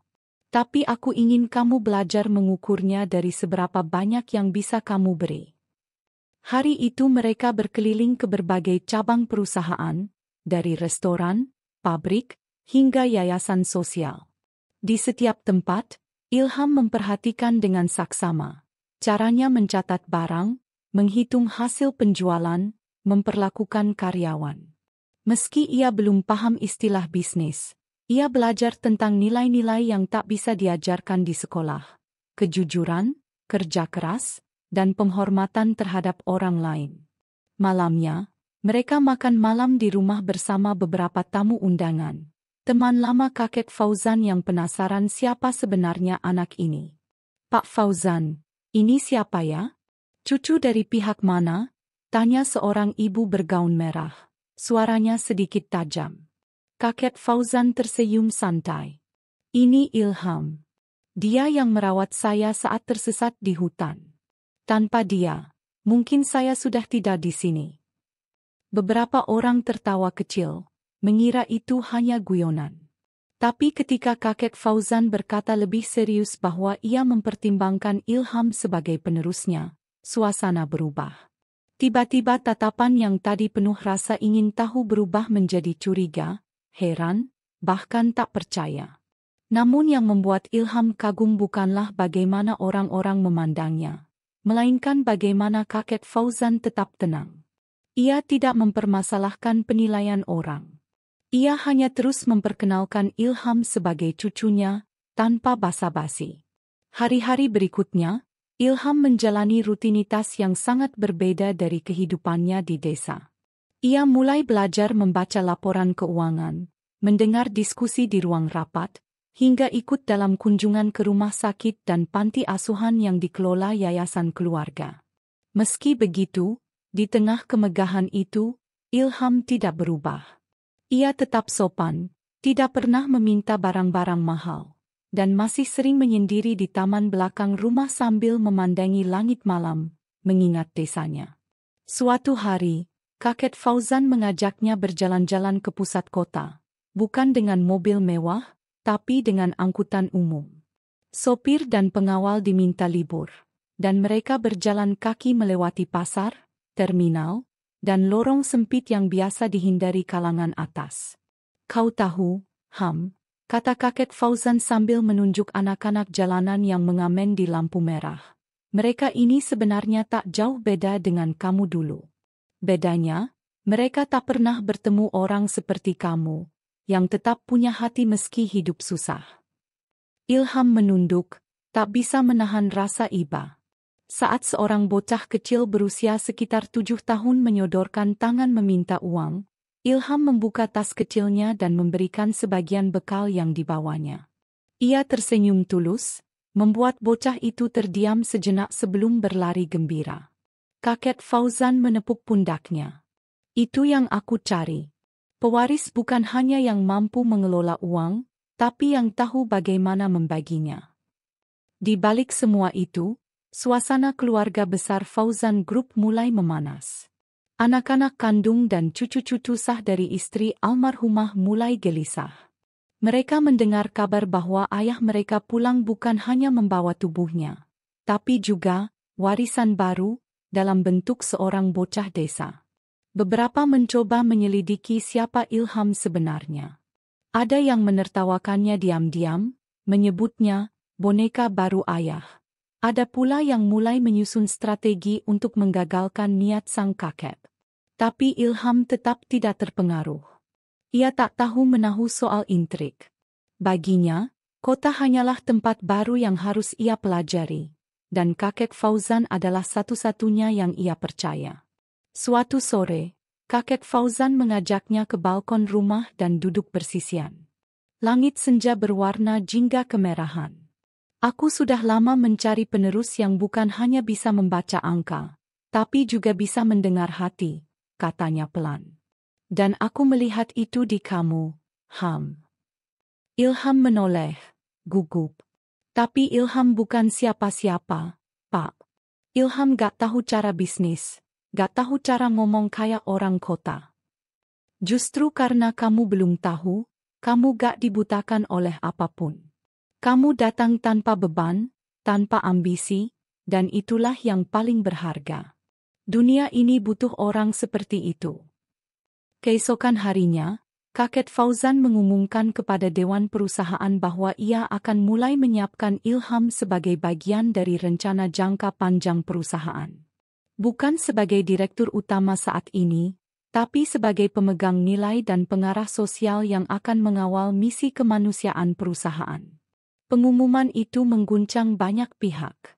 Tapi bagi Ilham, hari itu hanyalah hari di mana ia belajar satu hal baru. Bahwa cahaya yang menyinari kota tak selalu berasal dari gedung tinggi atau lampu neon. Kadang, ia datang dari hati kecil yang tak lupa dari mana ia berasal. Kabar itu menyebar seperti bara api disiram minyak. Dalam hitungan hari, berita bahwa Fauzan, sang miliarder legendaris yang sempat dikira hilang, kini kembali dan mengangkat seorang bocah desa sebagai calon penerus utama perusahaannya, menjadi bahan bisik-bisik di banyak ruangan, mulai dari ruang dewan hingga meja makan keluarga. Di rumah besar milik keluarga Fauzan yang terletak di kawasan elit, suasana mendadak panas. Ketiga anak kandung kakek Fauzan, Imran, Farida, dan Haris, berkumpul dengan wajah tegang. Mereka yang selama ini sibuk dengan bisnis masing-masing dan jarang benar-benar memedulikan ayah mereka, kini merasa diabaikan, bahkan dikhianati. Ayah itu sudah tua. Mungkin pikirannya sudah tidak waras, ujar Haris dengan nada tinggi, menepuk meja kaca hingga gelas kopi bergoyang. Bukan soal waras atau tidak, Haris, sahut Farida dengan tenang, meski matanya penuh kemarahan. Ini soal nama baik keluarga, masa depan perusahaan, masa depan anak-anak kita, masa depan kita. Imran, si sulung yang biasanya menjadi penengah, hanya menghela napas. Kita perlu tahu seberapa serius ayah soal anak itu. Bisa jadi hanya simpati sesaat. Atau, bisa jadi lebih dari itu. Sementara itu, Ilham tidak tahu apa-apa. Ia masih menjalani hari-harinya dengan sederhana. Bangun pagi, belajar bersama guru privat yang disediakan kakek Fauzan, ikut mengamati rapat-rapat internal perusahaan, dan sesekali mengunjungi panti asuhan atau rumah singgah. Ia merasa dihargai, tapi belum benar-benar merasa pantas. Dunia kota masih tampak seperti dunia pinjaman baginya, berkilau tapi bukan miliknya. Namun satu hal yang ia tahu pasti, kakek Fauzan mempercayainya. Dan ia ingin menjaga kepercayaan itu, apapun risikonya. Suatu pagi, kakek Fauzan memanggil seluruh anggota keluarganya ke ruang rapat utama. Bukan di rumah, tapi di lantai 47 menara perusahaan. Ruangan yang biasa digunakan untuk keputusan-keputusan penting yang menyangkut arah masa depan Fauzan Group. Meja kayu panjang membentang dengan puluhan kursi di sisi kanan-kiri. Kakek duduk di ujung meja, tampak tenang tapi tegas. Di sampingnya, duduk Ilham, dengan pakaian sederhana namun rapi. Bocah itu tampak gugup, tapi berusaha duduk tegak, seperti yang diajarkan kakek malam sebelumnya. Di sisi lain meja, duduk ketiga anak kandung dan beberapa cucu. Wajah mereka menyiratkan ekspresi campur aduk, bingung, marah, ragu, bahkan sinis. Terima kasih sudah datang semua, ucap kakek memulai. Suaranya pelan namun jelas. Pertemuan ini penting. Mungkin paling penting dalam sejarah keluarga kita. Saya tahu kalian punya pertanyaan, kekhawatiran, mungkin bahkan kekecewaan. Tapi izinkan saya menjelaskan semuanya secara terbuka. Ruangan hening. Saat saya hilang dari kota, saya tidak dirampok, tidak tersesat karena penyakit, atau hilang ingatan seperti kalian kira. Saya pergi karena saya ingin tahu, apa yang tersisa dari hidup saya. Apa yang saya tinggalkan. Dan, siapa yang akan benar-benar peduli jika saya tidak lagi membawa uang dan nama besar. Ia menatap satu persatu anak-anaknya, lalu beralih pada cucu-cucunya. Sayangnya, selama saya pergi, hampir tak ada yang benar-benar mencari saya. Tapi di hutan, seorang bocah yatim bernama Ilham menemani saya. Ia tidak tahu siapa saya. Tidak pernah menanyakan apa saya kaya atau penting. Ia hanya melihat saya sebagai seorang manusia, luka, lapar, dan sendirian. Tangan Ilham di bawah meja menggenggam erat celana panjangnya. Ia bisa merasakan tatapan-tatapan menusuk dari sekeliling ruangan. Saya memutuskan Ilham akan menjadi bagian dari keluarga ini. Bukan sekadar anak angkat, tapi penerus nilai-nilai yang selama ini saya cari, tapi tak saya temukan di antara harta dan kuasa. Haris berdiri, tak tahan lagi. Maaf, ya. Tapi ini tidak masuk akal. Anak ini bahkan belum tahu apa-apa soal bisnis. Kita yang membangun semua ini bersama ayah. Sekarang semua warisan mau diberikan ke anak kampung yang bahkan tidak punya nama belakang. Kakek Fauzan menatap anak bungsunya dalam. Kamu benar, Haris. Kamu semua membangun perusahaan ini. Tapi nilai, jiwa dari usaha ini, sudah lama kita tinggalkan. Ilham akan membawa kembali nilai itu. Farida menyahut, apa ini artinya kita tidak dapat apa-apa?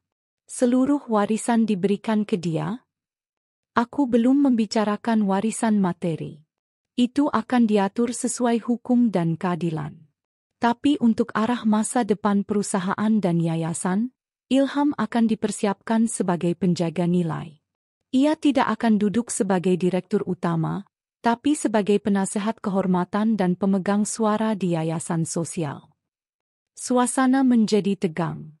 Beberapa mencibir, beberapa terdiam dalam kekecewaan. Ilham menunduk, lalu berdiri perlahan. Dengan suara bergetar, ia berkata, "Maaf kalau kehadiran saya membuat keluarga ini tidak nyaman. Saya tidak pernah minta apa-apa. Kalau memang saya harus kembali ke desa, saya tidak keberatan." Suara bocah itu justru menampar kesombongan banyak orang di ruangan itu. Kejujurannya memotong arogansi seperti pisau di malam gelap. Kakek Fauzan berdiri dan menepuk bahunya. Kamu tidak kemana-mana, Ham. Di sini tempatmu. Bukan karena kamu mengambil, tapi karena kamu memberi. Malam harinya, kakek dan Ilham duduk di taman atap gedung. Angin kota berhembus lembut. Lampu-lampu dari ratusan jendela membentuk lautan cahaya di bawah mereka. Bagaimana rasanya tadi? Tanya kakek sambil menyeruput teh hangat. Ilham berpikir sejenak. Kayak, masuk ke rumah orang yang penuh barang mahal, tapi semua penghuninya saling mencurigai. Kakek tertawa kecil. Kamu paham lebih banyak dari yang saya kira. Ilham menatap langit. Saya takut, Kek. Takut gak bisa jaga kepercayaan kakek. Takut disalahpahami terus. Saya cuma anak desa. Tapi justru itu kekuatanmu. Dunia ini sudah penuh dengan orang pintar. Tapi sedikit yang tulus.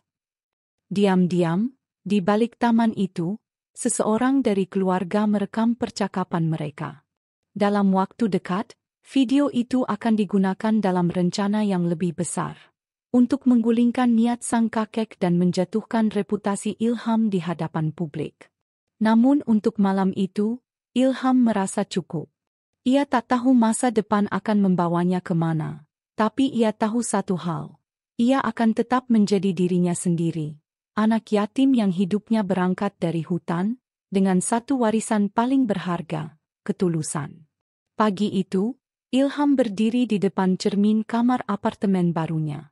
Kemeja putih yang disetrika rapi melekat di tubuh kurusnya, dan celana panjang abu-abu menjuntai pas di atas sepatunya yang baru. Wajahnya yang bersih dan bersinar tampak gugup, tapi juga penuh harapan. Hari itu adalah hari pertamanya masuk ke sekolah elit di tengah kota. Sekolah yang hanya bisa dimasuki oleh anak-anak pejabat, pengusaha top, atau artis terkenal. Sekolah yang selama ini hanya ia lihat di televisi saat menumpang nonton di rumah tetangga di desa. Kakek Fauzan mengantar Ilham sendiri, tak diwakilkan sopir atau asisten. Ia ingin Ilham tahu bahwa meskipun dunia menilainya kecil, dirinya punya dukungan penuh. Ilham, kata kakek sambil menepuk bahunya di gerbang sekolah, kamu tidak harus menjadi yang terbaik di sini. Tapi jadilah yang paling tulus, dan jangan lupakan siapa dirimu. Ilham mengangguk. Iya, Kek. Namun kenyataannya, sekolah bukan tempat yang ramah. Setidaknya bukan bagi seseorang seperti Ilham yang datang dari latar belakang sangat berbeda. Anak-anak di sana mengenakan jam tangan mahal, bicara soal liburan ke luar negeri, dan menyebutkan nama-nama mobil seperti mainan. Ilham tidak paham sebagian besar yang mereka bicarakan, tapi ia tetap tersenyum sopan, mencoba masuk tanpa memaksa. Di kelas, ia duduk di bangku paling depan. Ia mencatat dengan rapi, menyimak dengan tekun, dan menjawab pertanyaan guru walau suaranya kadang gemetar. Beberapa siswa mulai memerhatikannya, sebagian dengan rasa ingin tahu, sebagian lagi dengan sinisme. "Dia tuh anak hutan yang diangkat jadi cucu kakekku," bisik seorang gadis bernama Naila kepada temannya. "Serius? Bukan dari keluarga manapun, ya? Kok bisa masuk ke sini?" Ilham mendengar semua itu, tapi ia memilih diam. Ia tahu, satu-satunya cara menjawab adalah lewat tindakan, bukan ucapan. Sepulang sekolah, Ilham memilih tidak langsung pulang ke apartemen. Ia meminta sopir untuk membawanya ke tempat yang berbeda, sebuah panti asuhan yang pernah disebut kakek dalam ceritanya. Panti itu kecil, berada di pinggiran kota. Atapnya bocor, halaman sempitnya penuh ilalang, dan anak-anaknya tampak mengenakan pakaian lusuh. Namun di mata Ilham, tempat itu justru seperti cermin masa lalunya. Ia merasa pulang. "Selamat sore. Saya ingin berkenalan," ujar Ilham dengan sopan kepada pengurus panti. Awalnya, para pengurus ragu. Bocah kota berpenampilan rapi itu tampak seperti salah alamat. Namun setelah Ilham memperkenalkan diri sebagai anak angkat kakek Fauzan dan mengatakan bahwa ia ingin menjadi relawan tetap, sikap mereka melunak. Beberapa hari berikutnya, Ilham mulai rutin datang ke sana setelah sekolah. Ia membantu membersihkan halaman, mendongeng untuk anak-anak, dan bahkan menyumbangkan sebagian uang sakunya untuk membeli mainan edukatif. Berita mengenai aktivitas ini tak lama menyebar. Sebagian karena laporan media internal yayasan milik keluarga Fauzan yang memang memantau aktivitas Ilham. Sebagian lagi karena diam-diam beberapa anak keluarga Fauzan memanfaatkannya untuk mencari celah kelemahan. Di sisi lain, kakek Fauzan memfasilitasi pendidikan khusus untuk Ilham di luar sekolah formal. Ia menghadirkan mentor pribadi, seorang pengusaha senior bernama Pak Johan yang pernah membangun perusahaannya dari nol. Tugasnya bukan mengajarkan angka, tapi nilai. "Bisnis itu bukan cuma jualan barang, kata Pak Johan pada pertemuan pertama mereka di ruang baca. Tapi soal kepercayaan. Sekali orang percaya kamu jujur, mereka akan beli bahkan sebelum kamu menawarkan." Ilham mencatat. Tapi gimana caranya orang percaya? Dengan tidak berpura-pura. Jujur dari hati. Seperti kamu ketika merawat kakekmu di hutan. Hari-hari Ilham pun sibuk. Pagi sekolah, sore ke panti, malam belajar bersama Pak Johan. Ia mulai memahami laporan keuangan, membaca berita ekonomi, dan berdiskusi soal isu sosial.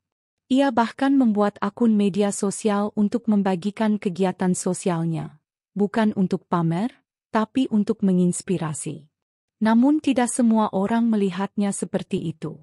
Di tengah semua kebaikan yang Ilham coba tebarkan, sebuah fitnah mulai disusun secara diam-diam. Salah satu cucu kakek Fauzan, Alvino, yang sejak kecil merasa dirinya akan menjadi pewaris utama, mulai merasa tersingkir. Ia cemburu karena perusahaan mulai menyoroti Ilham sebagai wajah muda Fauzan Group. Alvino bekerja sama dengan seorang staf internal yayasan untuk memalsukan dokumen. Seolah-olah Ilham menggunakan dana yayasan untuk keuntungan pribadi. Mereka menyusun laporan keuangan palsu, menyisipkan nama Ilham dalam transaksi yang tidak pernah ia lakukan. Rencana itu disusun rapi, pelan-pelan, dan siap meledak kapan saja. Suatu hari, Ilham dipanggil ke ruang rapat yayasan. Di sana, beberapa dewan pengawas menunggu dengan wajah tegang. Di meja, setumpuk berkas tergeletak. "Ilham, kami menerima laporan mengenai penyalahgunaan dana bantuan panti asuhan yang dikelola yayasan," ujar salah satu anggota dewan. Ilham mengerutkan dahi. "Penyalahgunaan? Beberapa bukti menunjukkan ada aliran dana yang tidak jelas, masuk ke rekening pribadi atas nama Anda." Ilham tercengang. Ia benar-benar tidak tahu apa-apa. Saya tidak pernah melakukan itu. Sumpah, katanya lirih. Namun di dunia orang dewasa, niat baik tidak cukup. Bukti, meski palsu, berbicara lebih lantang. Malamnya, Ilham pulang ke apartemen dengan langkah gontai. Ia menatap langit dari balkon, merasakan luka yang lebih pedih daripada saat ia ditinggal ayah ibunya dulu. Ia tidak takut kehilangan harta, tapi ia takut kehilangan kepercayaan. Saat itulah kakek Fauzan masuk ke kamarnya, membawa secangkir coklat hangat seperti biasa. Dunia sedang mengujimu, Ham, ujar kakek pelan. Ini bukan soal salah atau benar, tapi soal bertahan atau menyerah. Ilham menatap mata tua itu. Saya tidak kuat, Kek. Ini terlalu berat. Kakek tersenyum. Kamu kuat, karena kamu tidak sendirian. Kebenaran akan menemukan jalannya. Tapi kamu harus berani berjalan melewatinya. Beberapa hari kemudian, saat media mulai mencium isu korupsi yang menyeret nama Ilham, seorang pengacara tua muncul ke permukaan, Pak Syarif, sahabat lama kakek. Ia menawarkan bantuan untuk menyelidiki kasus itu dari luar jalur resmi perusahaan. Anak ini bukan pelaku, katanya yakin. Saya sudah lama mengamati dia. Dan kebaikan yang tulus tidak akan meninggalkan jejak busuk. Langit kota tampak kelabu hari itu, seolah menandakan badai yang akan datang. Di dalam kantor Yayasan Fauzan Peduli, suasana jauh dari tenang. Para staf mondar-mandir, telepon berdering tanpa henti, dan notifikasi dari media sosial terus masuk ke ponsel para pengurus. Nama Ilham mendadak menjadi sorotan. Bukan lagi sebagai bocah inspiratif dari desa, melainkan sebagai tersangka penyalahgunaan dana sosial. Media ramai memberitakan, pewaris muda diduga selewengkan dana panti asuhan, disertai foto Ilham yang tengah tersenyum bersama anak-anak panti. Satu gambar yang dulu membawa harapan, kini menjadi alat fitnah. Ilham duduk diam di ruang tamu apartemennya. Di tangannya, selembar surat panggilan investigasi internal dari yayasan. Tangannya gemetar, bukan karena takut dihukum, tapi karena ia tahu, kebenaran telah dikaburkan oleh orang yang tidak terlihat. Kakek Fauzan, yang biasanya tenang, kali ini terlihat sangat murung. Ia tahu benar bagaimana kotornya permainan orang-orang yang menginginkan warisan dan jabatan. Tapi ia tak menduga serangannya akan secepat ini dan langsung menargetkan cucu angkatnya. Kek, Ilham berkata pelan. Kalau benar ini semua dari keluarga sendiri, saya harus bagaimana? Kakek menatap cucu angkatnya dengan sorot sedih. Kalau kamu melawan mereka dengan cara yang sama, kamu akan jadi sama seperti mereka. Tapi kalau kamu diam, kamu akan kalah. Maka pilihlah jalan ketiga. Buktikan siapa kamu sebenarnya, bukan dengan emosi, tapi dengan akal dan hati. Sementara itu, Alvino duduk di sebuah kafe mewah sambil tersenyum puas. Ia baru saja membaca komentar netizen yang semakin memperburuk citra Ilham. Pencitraan doang ternyata, tulis seorang akun. Baru dapat duit, langsung korupsi, komentar yang lain. Temannya, seorang mantan pegawai keuangan yayasan, duduk di seberangnya. Data palsu itu gak akan bisa ditelusuri, Vin. Kita bersih, kata temannya dengan bangga. Alvino hanya mengangguk. Sekarang tinggal tunggu dia dikeluarkan. Dan warisan itu kembali ke jalur yang seharusnya.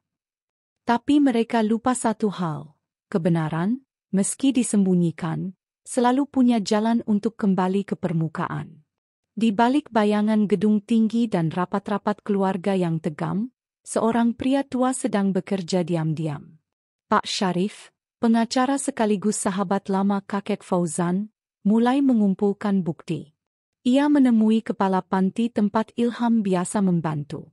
Apakah benar ada aliran dana tak jelas dari Ilham ke rekening pribadi? Tanyanya. Kepala panti menggeleng cepat. Tidak pernah. Malah anak itu sering membantu dari uang saku sendiri. Kami punya catatan lengkap. Semua donasi masuk atas nama yayasan resmi. Pak Syarif tersenyum kecil. Itu yang saya cari. Ia melanjutkan penelusurannya ke bank, memeriksa transaksi yang mengatasnamakan Ilham. Di sana, ia menemukan kejanggalan. Rekening penerima ternyata baru dibuka 2 bulan lalu, dengan identitas palsu. Dokumen yang digunakan pun memiliki tanda tangan yang, setelah diperiksa forensik, tidak cocok dengan milik Ilham. Ilham sendiri, meski terluka secara batin, terus mencoba tegar. Ia tetap datang ke panti, meski wartawan mengikutinya dari belakang. Ia tetap belajar bersama Pak Johan, meski kepalanya dipenuhi tekanan. "Kamu tahu kenapa bambu bisa kuat menghadapi badai?" tanya Pak Johan suatu malam. Ilham menggeleng. "Karena dia lentur. Tidak kaku. Tapi akarnya kuat. Kamu harus seperti itu. Jangan melawan angin dengan kekerasan. Tapi juga jangan tercabut." Ilham tersenyum. Untuk pertama kalinya setelah seminggu terpuruk. Ia mulai menata ulang langkah. Ia membuka akun media sosialnya yang sempat ia tinggalkan, dan menulis sebuah pernyataan. "Saya tidak akan melarikan diri. Saya percaya pada hukum, pada kebenaran, dan pada Tuhan. Saya akan membuktikan bahwa saya tidak bersalah. Tapi lebih dari itu, saya ingin menunjukkan bahwa kejujuran masih punya tempat di dunia ini." Postingan itu menjadi viral. Banyak yang mulai meragukan tuduhan pada Ilham. Warga desa tempat ia tinggal dulu mulai angkat suara, mengirim testimoni. Beberapa guru di sekolah mewahnya pun ikut membela. Dan akhirnya, titik terang itu datang. Pak Syarif berhasil mendapatkan bukti transfer dari rekening palsu ke akun pribadi milik seorang staf yayasan yang ternyata terhubung langsung dengan Alvino. Ia pun menyusun laporan lengkap dan menyerahkannya langsung kepada Dewan Direksi dan media. Kabar itu pun meledak, skandal fitnah terungkap. Ilham dinyatakan tak bersalah. Nama Alvino ikut tercoreng, dan ia segera dicopot dari semua jabatannya. Polisi mulai menyelidiki lebih dalam, dan ancaman pidana membayangi mereka yang terlibat. Ilham pun dipanggil kembali ke kantor yayasan. Kali ini bukan untuk diadili, tapi untuk dipulihkan. Di hadapan seluruh staf, kakek Fauzan berdiri dan berkata dengan suara bergetar, "Hari ini kita belajar satu hal penting, bahwa kebenaran kadang datang terlambat, tapi ia tidak pernah mati. Dan Ilham adalah bukti bahwa warisan terbaik bukan emas atau saham, tapi karakter dan ketulusan." Semua yang hadir berdiri dan bertepuk tangan. Malamnya, Ilham kembali berdiri di balkon apartemen. Kali ini, angin yang bertiup terasa lebih sejuk. Di tangannya, sebuah buku catatan yang selama ini ia tulisi diam-diam. Di halaman paling belakang, ia menulis, "Bayangan tidak bisa mengalahkan cahaya. Meski besar dan panjang, ia tetap bergantung pada terang. Aku akan terus jadi cahaya, meski hanya kecil di tengah dunia yang besar." Sinar matahari pagi menyelinap masuk melalui jendela kamar Ilham, menyentuh wajahnya yang kini tak lagi murung. Di tangan kanannya, ia menggenggam sebuah surat resmi dari Dewan Yayasan Fauzan Peduli. Isinya jelas, reputasi Ilham dipulihkan secara penuh, dan semua tuduhan terhadapnya dinyatakan tidak berdasar. Namun meski kebenaran telah menang, bekas luka itu tetap terasa. Komentar-komentar pedas yang dulu sempat merajalela masih menghantui media sosial. Beberapa media telah menghapus artikel tuduhan, tapi jejak digital tetap tersisa. Ilham sadar, ini bukan hanya soal membuktikan kebenaran, tapi mengembalikan kepercayaan yang telah hilang. Di sisi lain, keluarga besar kakek Fauzan mendidih. Terutama anak sulungnya, Arman, yang marah besar karena putranya, Alvino, telah mempermalukan nama keluarga di depan publik. Tak hanya itu, saham perusahaan utama keluarga mulai tergerus karena isu internal dan konflik warisan yang terungkap ke publik. Ini semua karena bocah kampung itu. Arman menggebrak meja dalam rapat keluarga. Seandainya ayah tidak membawa dia ke kota, semua ini tidak akan terjadi. Kakek Fauzan hanya menatap kosong ke arah anaknya. Matanya letih. Usianya makin lanjut, dan kesehatan mulai rapuh. Tapi satu hal tetap kokoh, keyakinannya pada Ilham. Yang mempermalukan nama keluarga ini bukan Ilham, ujar kakek Fauzan pelan tapi tegas.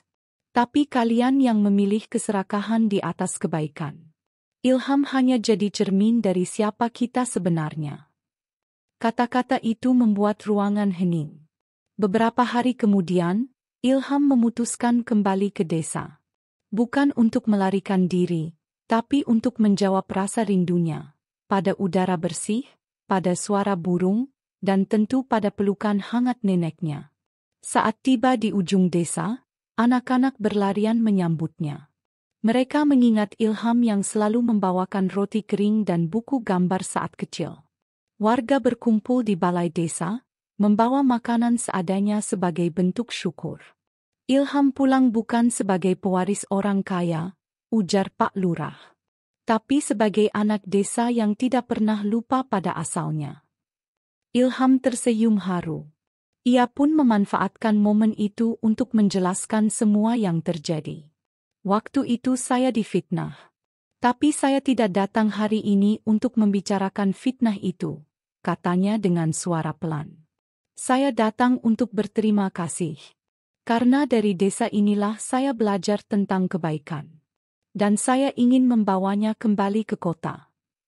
Ia memperlihatkan peta kecil yang dilukis tangan, berisi rencana pembangunan cabang sekolah dan klinik gratis atas nama Yayasan Fauzan Peduli. Salah satu titiknya adalah desa tempat ia dilahirkan. Seketika, tepuk tangan dan isak tangis mewarnai balai desa. Beberapa orang tua memeluk Ilham seperti anak mereka sendiri. Sementara itu di kota, yayasan mulai menerima ratusan surat dan email dari berbagai pelosok negeri. Semua ingin membuka cabang sosial seperti yang dijalankan Ilham. Wartawan yang dulu menulis berita buruk, kini berlomba-lomba menulis artikel positif tentang kebangkitan sang pewaris. Namun perubahan itu tidak hanya terjadi di luar. Ilham sendiri merasa sedang berubah dari dalam. Aku bukan anak kecil di pinggir hutan lagi. Ujarnya pada dirinya sendiri saat melihat pantulan wajahnya di kaca. Tapi aku juga bukan pemilik kota. Aku hanya pengemban titipan. Dan aku harus jaga titipan itu baik-baik. Kakek Fauzan memandang dari balik pintu. Ia tahu, perjalanan cucu angkatnya baru saja dimulai. Di minggu ketiga setelah namanya dibersihkan, Ilham menghadiri forum sosial nasional yang dihadiri oleh tokoh-tokoh besar negeri. Ia diminta menjadi pembicara di sesi bertema, Kepemimpinan Muda dan Etika Kemanusiaan. Sebelum naik ke podium, ia sempat ragu. Apa kata-kataku cukup berarti di hadapan mereka? Tanyanya pada Pak Johan. Pak Johan menepuk bahunya. Orang-orang datang bukan untuk dengar teori, Ilham. Tapi untuk dengar kejujuran. Dan itu kamu punya. Ilham pun naik. Di podium, ia tak membawa catatan. Hanya hati. Saya bukan pemimpin hebat. Saya bahkan tidak tahu bagaimana rasanya memimpin perusahaan, katanya. Tapi saya tahu bagaimana rasanya lapar. Saya tahu bagaimana rasanya tidur tanpa selimut. Dan saya tahu bahwa satu tangan yang tulus bisa menyelamatkan lebih banyak nyawa daripada 1000 pidato megah. Forum itu hening, lalu meledak oleh tepuk tangan yang berdiri. Namun di balik semua keberhasilan itu, satu kenyataan pahit tetap membayang. Keluarga besar kakek Fauzan tetap tidak menerima Ilham. Meski ia telah membuktikan diri, mereka memandangnya sebagai anak luar yang mencuri tempat mereka. Sebuah rapat rahasia keluarga pun diadakan. Kalau ayah wafat, kita tak bisa biarkan semua harta jatuh ke tangan bocah itu, bisik Arman kepada saudara-saudaranya. Kita harus siap. Kita rebut kembali semua yang jadi milik kita. Dengan cara apapun. Mereka belum tahu bahwa Ilham tak menginginkan harta itu. Tapi konflik baru tengah menunggu di depan. Konflik yang bukan lagi tentang uang atau reputasi, tapi tentang warisan hati yang diuji oleh ambisi dan kebencian. Dan Ilham harus memilih, tetap menjaga ketulusan, atau melawan dengan cara yang sama seperti musuhnya. Udara pagi di kota terasa pengap bagi Ilham. Meski matahari bersinar terang, hatinya diselimuti mendung. Ia duduk sendirian di ruang belakang yayasan, memandangi tumpukan proposal yang tak pernah berhenti masuk. Proposal pembangunan sekolah, rumah singgah, pelatihan kerja, semua meminta bantuan. Semua percaya pada nama besar yang kini melekat padanya. Namun Ilham mulai merasa sesak.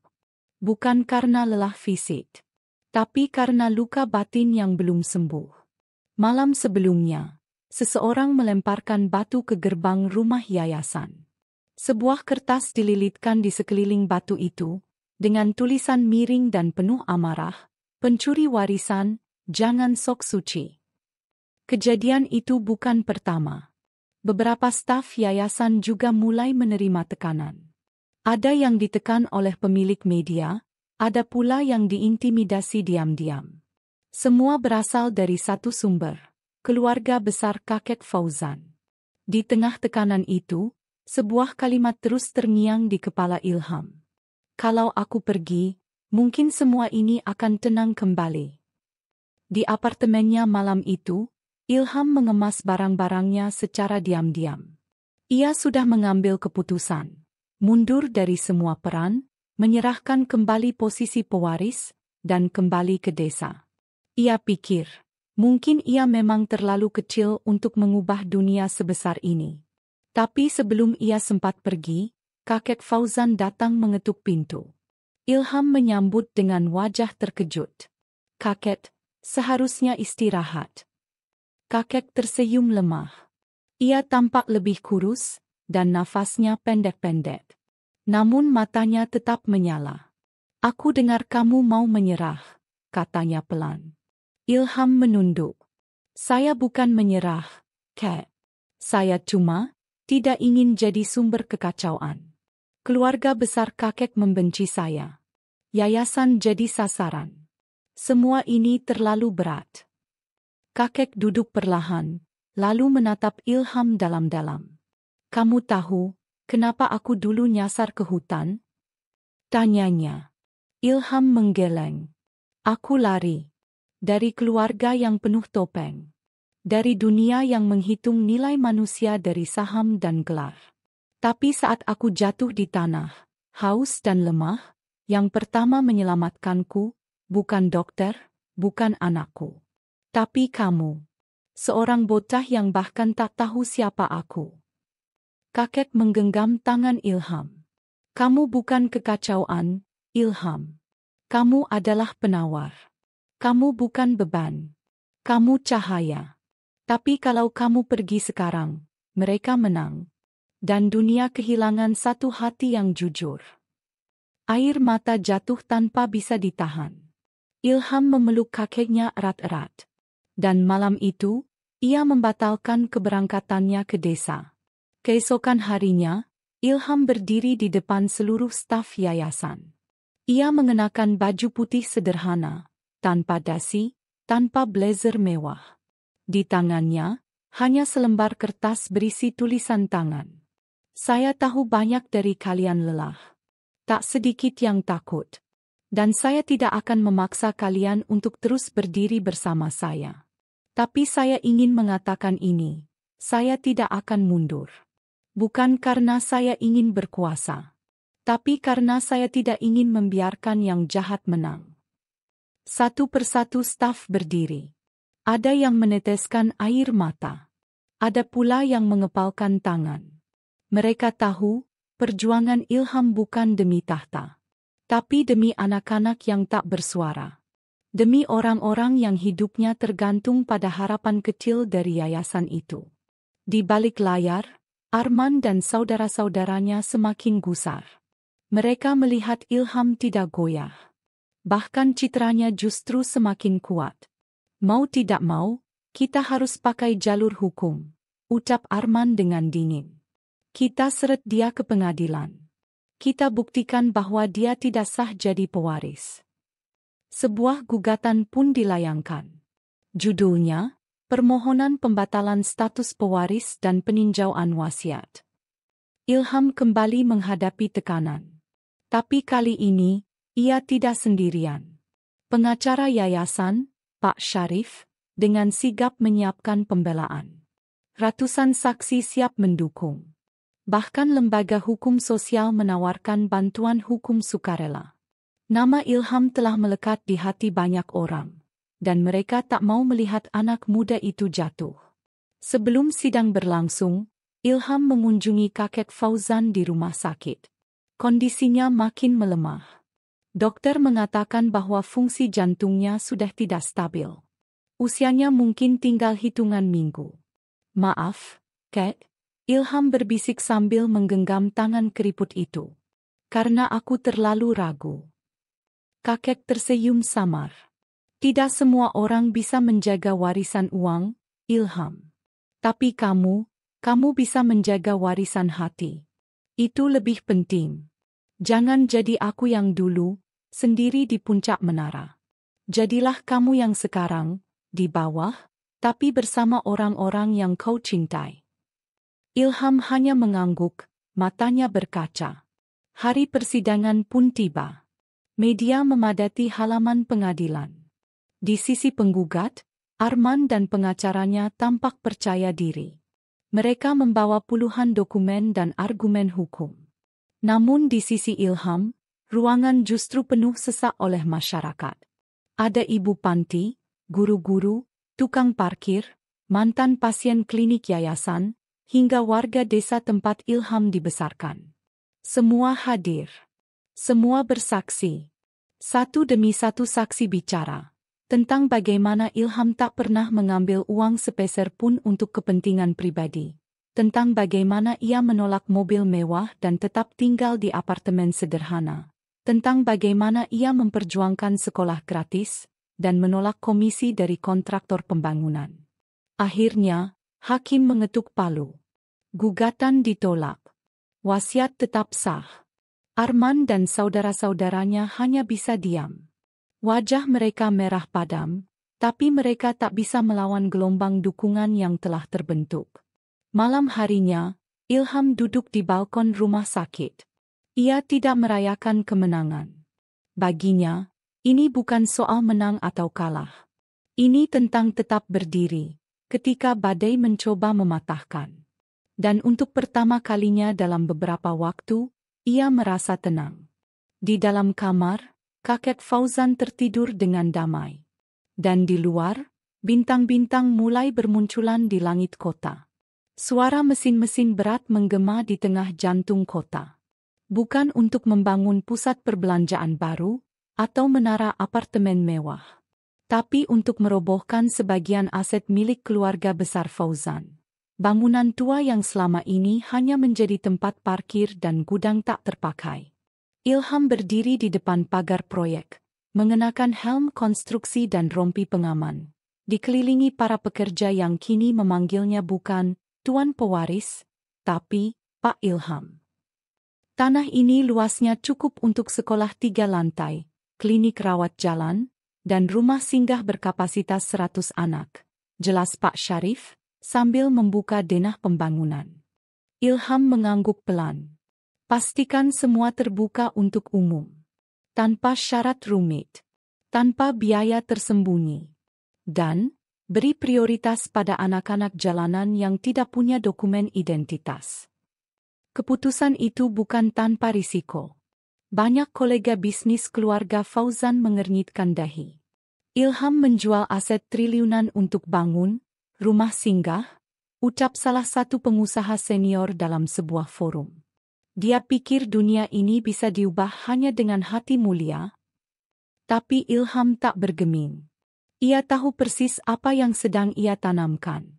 Benih kebaikan di ladang keras bernama kota. Nama proyek itu sederhana, Tunas Harapan. Pembangunan berlangsung cepat. Ilham menolak desain mewah dan memilih konsep ramah lingkungan. Atap panel surya, ruang terbuka hijau, dan dapur umum yang bisa diakses siapa saja. Yang paling menyentuh adalah mural besar di dinding luar sekolah, menggambarkan seorang bocah mengulurkan tangan ke seorang kakek tua yang jatuh di hutan. Di bawahnya tertulis, "Warisan bukan soal harta, tapi siapa yang kita tolong saat dunia membelakangi mereka." Namun langkah Ilham mulai mengguncang status quo. Beberapa yayasan fiktif yang selama ini digunakan sebagai pencuci dana mulai merasa terancam karena Ilham membuka transparansi dana secara digital, bahkan mengundang warga ikut mengawasi. Pejabat-pejabat tertentu mulai merasa terganggu. "Anak ini terlalu jujur," gumam seorang petinggi lembaga amal swasta yang terbiasa bermain di balik layar. "Kalau dia terus begini, kita semua bisa jatuh." Desakan pun mulai datang, bukan dalam bentuk batu atau fitnah, tapi tekanan administratif, penolakan izin, audit mendadak. Tapi Ilham sudah belajar dari masa lalu. Kali ini ia tak goyah. Ia mengajak relawan dari berbagai profesi, pengacara, jurnalis investigasi, dosen hukum, hingga anak-anak muda yang mahir teknologi. Mereka membentuk Forum Pemuda Anti Manipulasi Sosial, yang kini jadi garda depan perlindungan program sosial berbasis hati nurani. Sementara itu, di rumah sakit, kakek Fauzan mulai melemah drastis. Dokter memberitahu bahwa usianya tak akan lama lagi. Suatu malam, Ilham duduk di sisi tempat tidurnya. "Kakek," suaranya pelan. Tunas harapan sudah mulai tumbuh. Mungkin pelan, tapi orang-orang mulai percaya. Mereka tidak lagi menunggu pemerintah saja. Mereka ikut menanam. Kakek mengangguk pelan, menatap Ilham dengan mata yang lembut namun berkaca-kaca. "Kamu jauh lebih kuat daripada aku di usia segitu," bisiknya. "Aku hanya bisa membeli orang. Tapi kamu menyentuh jiwa mereka." Ilham tersenyum getir. "Tapi aku tetap takut kehilangan kakek." Kakek menggenggam tangannya. "Kamu tak kehilangan aku. Karena aku akan tetap hidup di setiap langkah kecilmu untuk orang lain." Malam itu, Ilham tidak pulang. Ia menemani kakeknya semalaman. Hanya suara detak jantung mesin medis dan lampu kamar redup yang menemani mereka. 2 minggu kemudian, proyek Tunas Harapan resmi dibuka. Ribuan orang hadir. Anak-anak menyanyi, relawan tersenyum, dan media menyebut momen itu sebagai kebangkitan gerakan sosial baru dari kalangan muda. Namun Ilham tak hadir di panggung. Ia ada di rumah sakit. Di saat bersamaan, kakek Fauzan menghembuskan napas terakhirnya. Tepat ketika anak-anak menyanyikan lagu pembuka, "Langkah Kecil", kakek tersenyum, lalu matanya terpejam dengan tenang.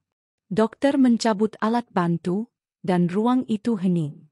Ilham hanya bisa menangis pelan, sambil memeluk tubuh yang dulu pernah diselamatkannya dari hutan, dan kini menjadi sosok yang menyelamatkannya dari dunia yang kejam. Berita meninggalnya kakek Fauzan menyebar luas. Namun bukan soal hartanya yang diperbincangkan, melainkan perubahan besar yang ia bawa di akhir hidupnya, karena satu anak yatim yang menolongnya tanpa pamrih. Media menuliskan tajuk berita seperti, "Miliarder yang meninggal dengan warisan tak terhitung, kebaikan. Tunas Harapan, warisan seorang anak dan seorang kakek." Ilham tidak berbicara banyak di hari itu. Ia hanya duduk di ruang tengah rumah sakit, menatap langit. Ia tahu, kehilangan ini akan mengubah segalanya. Tapi ia juga tahu, jalan yang telah ia pilih bukan milik satu orang, tapi milik semua orang yang percaya bahwa kebaikan tak bisa dibeli, tapi bisa diwariskan. Dan ia berjanji, tidak akan membiarkan pohon yang mereka tanam bersama, layu di tengah ladang beton. Pemakaman kakek Fauzan berlangsung sederhana namun penuh makna. Tidak ada iring-iringan mobil mewah. Tidak ada karangan bunga bertuliskan nama-nama besar dari dunia politik atau konglomerat. Yang datang justru mereka yang tak memiliki nama di media. Para mantan karyawan pabrik, tukang sampah, anak-anak jalanan, perawat lansia, dan warga desa tempat Ilham dibesarkan. Di bawah langit mendung yang menggantung berat, peti kayu sederhana diturunkan ke tanah. Ilham berdiri paling depan. Setelan hitamnya basah oleh hujan gerimis, namun ia tak bergeming. Matanya merah. Wajahnya pucat. Tapi tubuhnya tetap tegak, menyimpan beban yang tak ringan. Di tangannya tergenggam selembar surat. Wasiat terakhir dari kakek, yang ditulis dengan tulisan tangan gemetar. Setelah upacara selesai, semua orang perlahan pergi. Hanya Ilham dan Pak Syarif yang tinggal, berdiri di bawah pohon cemara. Pak Syarif memandangnya. Kakekmu meninggalkan sesuatu. Bukan harta. Tapi, sesuatu yang akan mengubah caramu melihat hidup. Ilham hanya mengangguk. Ia sudah siap. Beberapa hari kemudian, di ruang kerja sederhana di yayasan, Pak Syarif membuka berkas dengan hati-hati. Di dalamnya terdapat surat tangan asli dari kakek Fauzan, ditulis hanya beberapa hari sebelum ia meninggal. Ilham membacanya perlahan, kalimat demi kalimat. Ilham, jika kau membaca ini, maka aku sudah tidak ada di dunia ini. Aku tidak menyesali kepergianku, karena aku pergi dalam damai, setelah melihat kau bertumbuh dengan jujur dan kuat. Tapi ada satu rahasia yang belum pernah aku ceritakan. Satu beban yang selalu aku simpan sendiri. Ilham menegakkan tubuhnya. Nafasnya mulai berat. Sebelum kamu, aku pernah memiliki seorang anak dari wanita yang sangat aku cintai. Tapi hubungan itu tidak direstui oleh keluarga besarku. Anak itu lahir dalam diam, dan ibunya memilih pergi ke desa, membesarkannya sendiri tanpa menyebut namaku. Aku mencari mereka, tapi terlambat. Anak itu meninggal dalam kecelakaan. Tapi, cucunya masih hidup. Dan dia adalah kamu. Ilham menjatuhkan surat itu. Dunia terasa runtuh. Jadi, napasnya tercekat, aku bukan sekadar penyelamat. Aku adalah cucu kandungnya. Pak Syarif mengangguk pelan. Ibumu pernah mengirim surat ke perusahaan puluhan tahun lalu. Tapi tak ada yang mempedulikannya. Aku baru tahu ketika kakekmu memintaku menyelidikinya beberapa waktu lalu. Ilham memejamkan mata. Hatinya berkecamuk. Ia ingin marah, tapi pada siapa? Pada keluarga besar yang mengubur rahasia ini? Pada kakek yang memilih diam terlalu lama? Pada takdir yang mempertemukannya terlalu terlambat? Namun jauh di dalam hatinya, Ilham juga merasa tenang. Ternyata hubungan mereka bukan sekadar takdir acak. Ada darah yang menyambung. Ada cinta lama yang kembali dalam bentuk lain. Malam itu, Ilham pergi ke ruang kenangan di yayasan. Di sana, tergantung foto-foto pembangunan, tunas harapan, gambar anak-anak yang tersenyum, dan di pojok, foto kakek Fauzan muda yang tampak menatap langit. Ia menyalakan lilin kecil. Kemudian menulis sesuatu di papan kenangan. Aku bukan pewaris hartamu, Kek. Tapi aku akan jadi penjaga janjimu. Karena kini, bukan hanya dunia yang mengenal siapa aku. Tapi aku juga tahu, siapa diriku sebenarnya.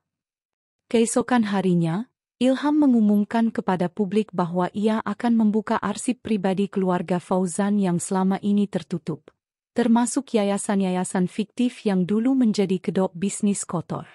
Langkah ini mengguncang media. Tapi reaksi yang datang justru penuh apresiasi. Para aktivis sosial mendukung. Lembaga pengawas memuji keberaniannya. Dan rakyat biasa semakin mencintainya. Namun keluarga besar Fauzan kembali panas. Terutama Arman. Dia menghancurkan nama keluarga, teriak Arman dalam rapat darurat. Tapi kali ini, tidak semua anggota keluarga berdiri di sisinya. Beberapa diam. Beberapa bahkan mulai berpindah haluan, bergabung dengan gerakan Ilham secara diam-diam. Satu perubahan besar sedang terjadi. Ilham tidak lagi hanya menjadi pewaris. Ia menjadi katalis. Namun Ilham sadar satu hal, ia tak bisa selamanya memimpin segalanya sendirian. Di akhir episode ini, ia membuat keputusan besar. Ia akan membentuk Dewan Sosial Independen, terdiri dari anak muda dari berbagai latar belakang, yang akan mengambil alih pengelolaan, Tunas Harapan, dan seluruh yayasan. Karena aku bukan pusat dari perjuangan ini, ucapnya dalam pidato. Aku hanyalah langkah awal. Dan kalian semua adalah gerakan yang akan terus berjalan. Dan di antara gemuruh tepuk tangan yang membahana, Ilham menatap langit sore yang mulai jingga. Langit itu sempat runtuh untuknya. Tapi dari reruntuhannya, ia membangun langit baru untuk orang lain. Hari itu langit cerah, tak seperti suasana hati mereka yang hadir di lahan hijau tempat sang kakek dikebumikan. Bukan taman pemakaman elit seperti biasa keluarga besar Fauzan dimakamkan, tetapi lahan sederhana yang dulu ia beli secara pribadi, di pinggiran kota, dekat sungai kecil yang airnya bening dan anginnya sejuk. Tempat itu dipilih sendiri oleh kakek Fauzan, jauh sebelum ajalnya mendekat. Kalau aku mati, jangan kuburkan aku bersama orang-orang yang memburuku karena harta. Kuburkan aku bersama harapan. Begitu katanya pada Ilham suatu malam. Dan harapan itu hari ini hadir. Bukan dalam bentuk barisan pengusaha atau pejabat tinggi, tapi ribuan orang dari berbagai latar belakang. Pemulung, anak-anak jalanan, pedagang kaki lima, mantan buruh pabrik, perawat, guru-guru sukarela, bahkan pendeta dan ustaz dari desa yang berbeda keyakinan tapi bersatu dalam rasa kehilangan. Tak satu pun dari mereka datang membawa nama besar. Mereka datang membawa kenangan kecil. Seorang ibu tua menyeka air matanya. Pak Fauzan dulu bantu operasi anak saya diam-diam. Saya cuma tahu dari suster, karena dia bilang, anggap aja ini utang dari Tuhan. Seorang pria bertato yang kini menjadi relawan bersuara pelan. Dulu saya maling. Pak kakek tangkap saya waktu yolong di yayasannya. Tapi bukannya dilaporin, saya malah dikasih kerja. Disuruh nyapu halaman. Sekarang saya nyapu dengan bangga, karena dulu orang pertama yang anggap saya manusia ya beliau. Ilham berdiri di tengah mereka, tak menyuruh siapapun diam. Ia hanya mendengar.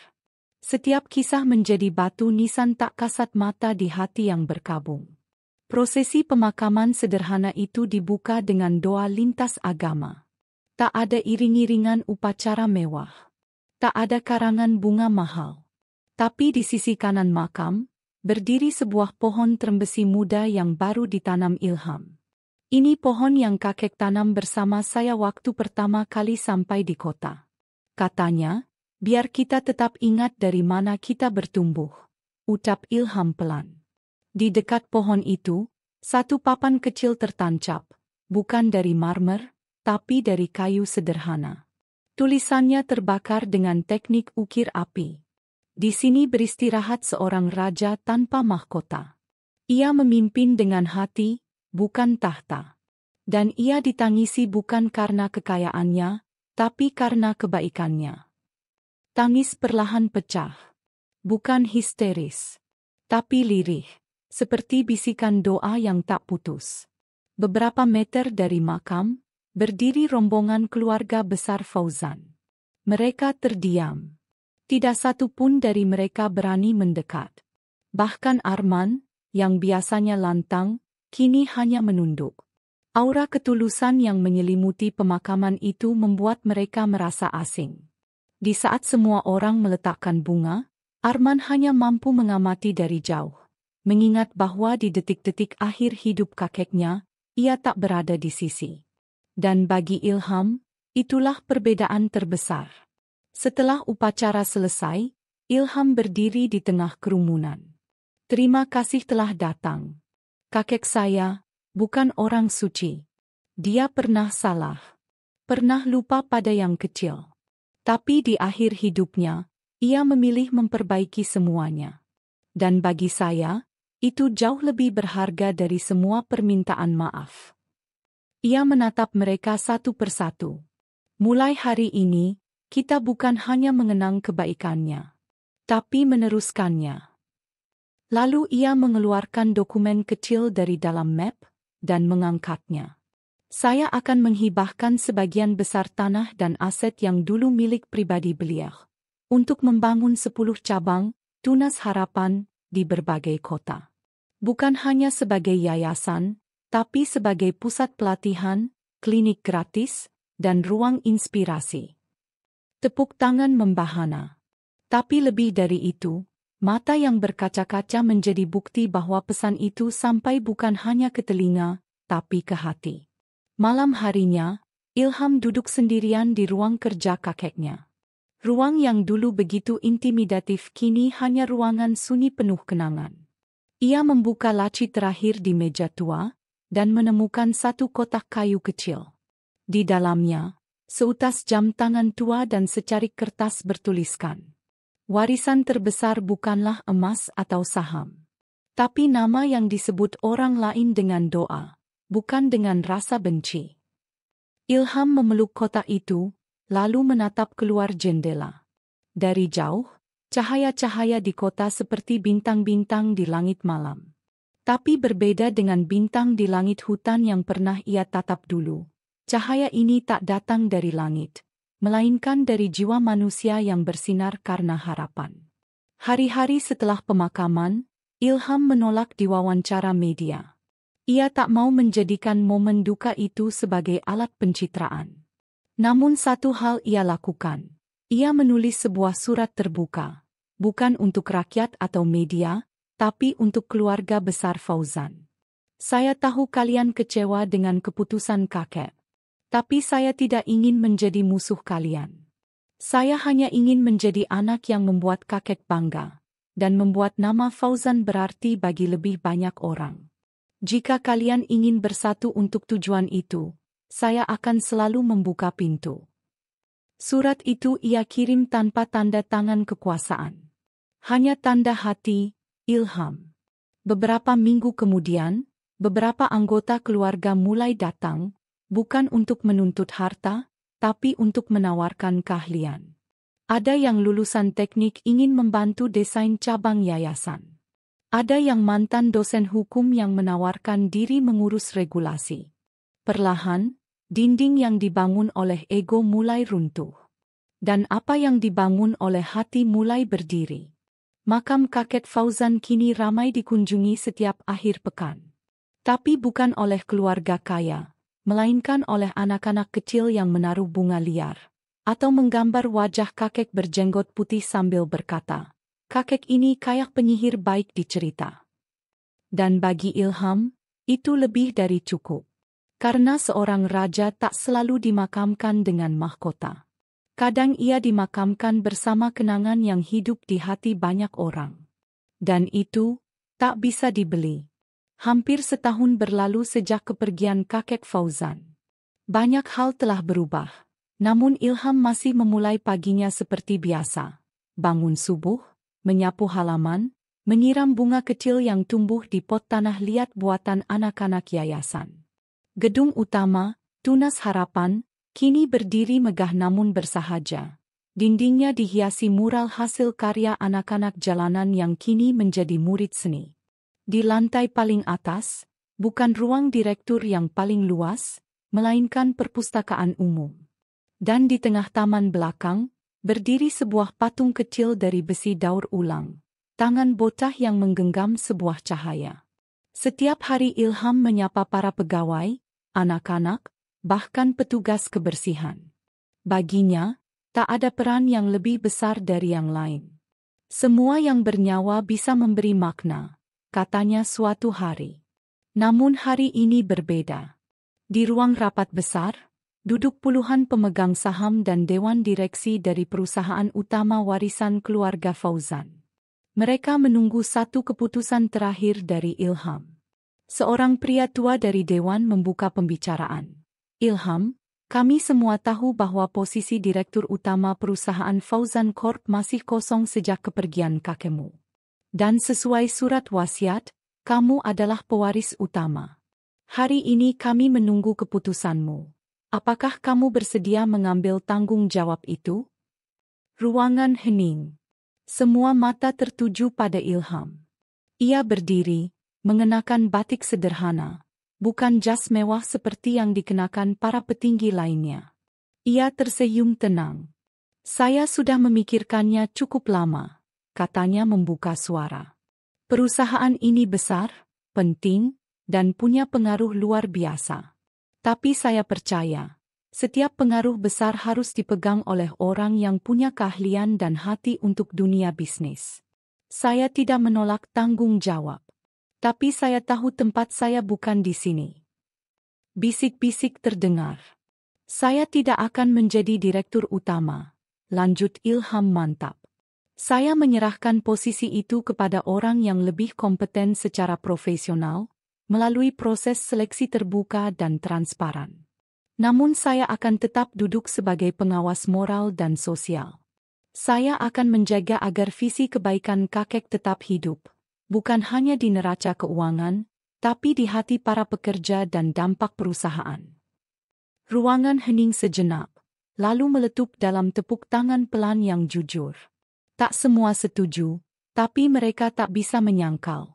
Keputusan itu berani dan tidak umum. Setelah rapat, banyak media meminta wawancara. Tapi Ilham hanya berkata, "Saya bukan menolak warisan. Saya hanya memilih bentuk warisan yang berbeda." Beberapa minggu kemudian, Ilham kembali ke desa. Ia menginjak tanah merah yang dulu dipijaknya sambil memanggul kayu bakar. Ia duduk bersama nenek-nenek di pos ronda, menyeruput teh pahit, tertawa kecil melihat bocah-bocah bermain lumpur.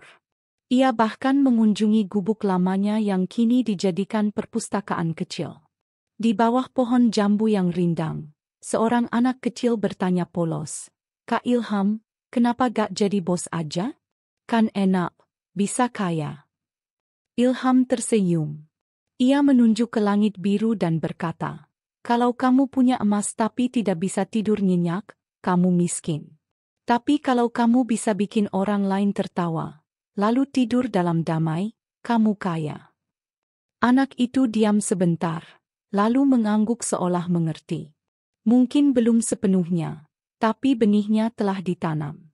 Tahun-tahun berlalu.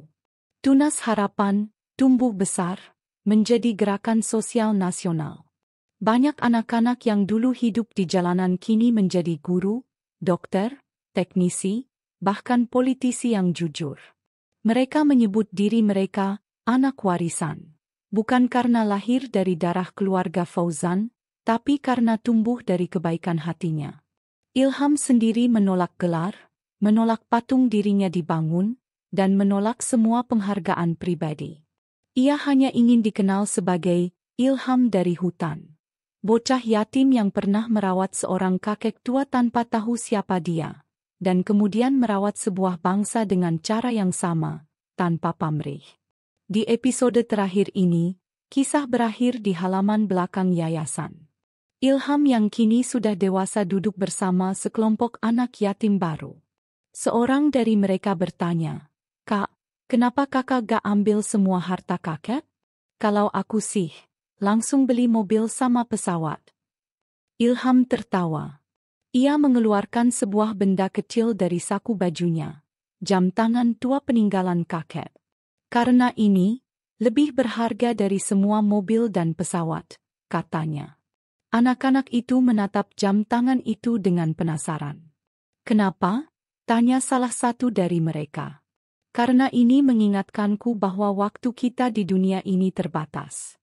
Dan yang paling mahal bukan apa yang kita kumpulkan, tapi apa yang kita tinggalkan." Dan di bawah senja yang hangat, suara tawa anak-anak mengisi udara. Mereka tak sadar bahwa mereka sedang menyaksikan akhir dari sebuah kisah luar biasa, dan awal dari kisah mereka sendiri.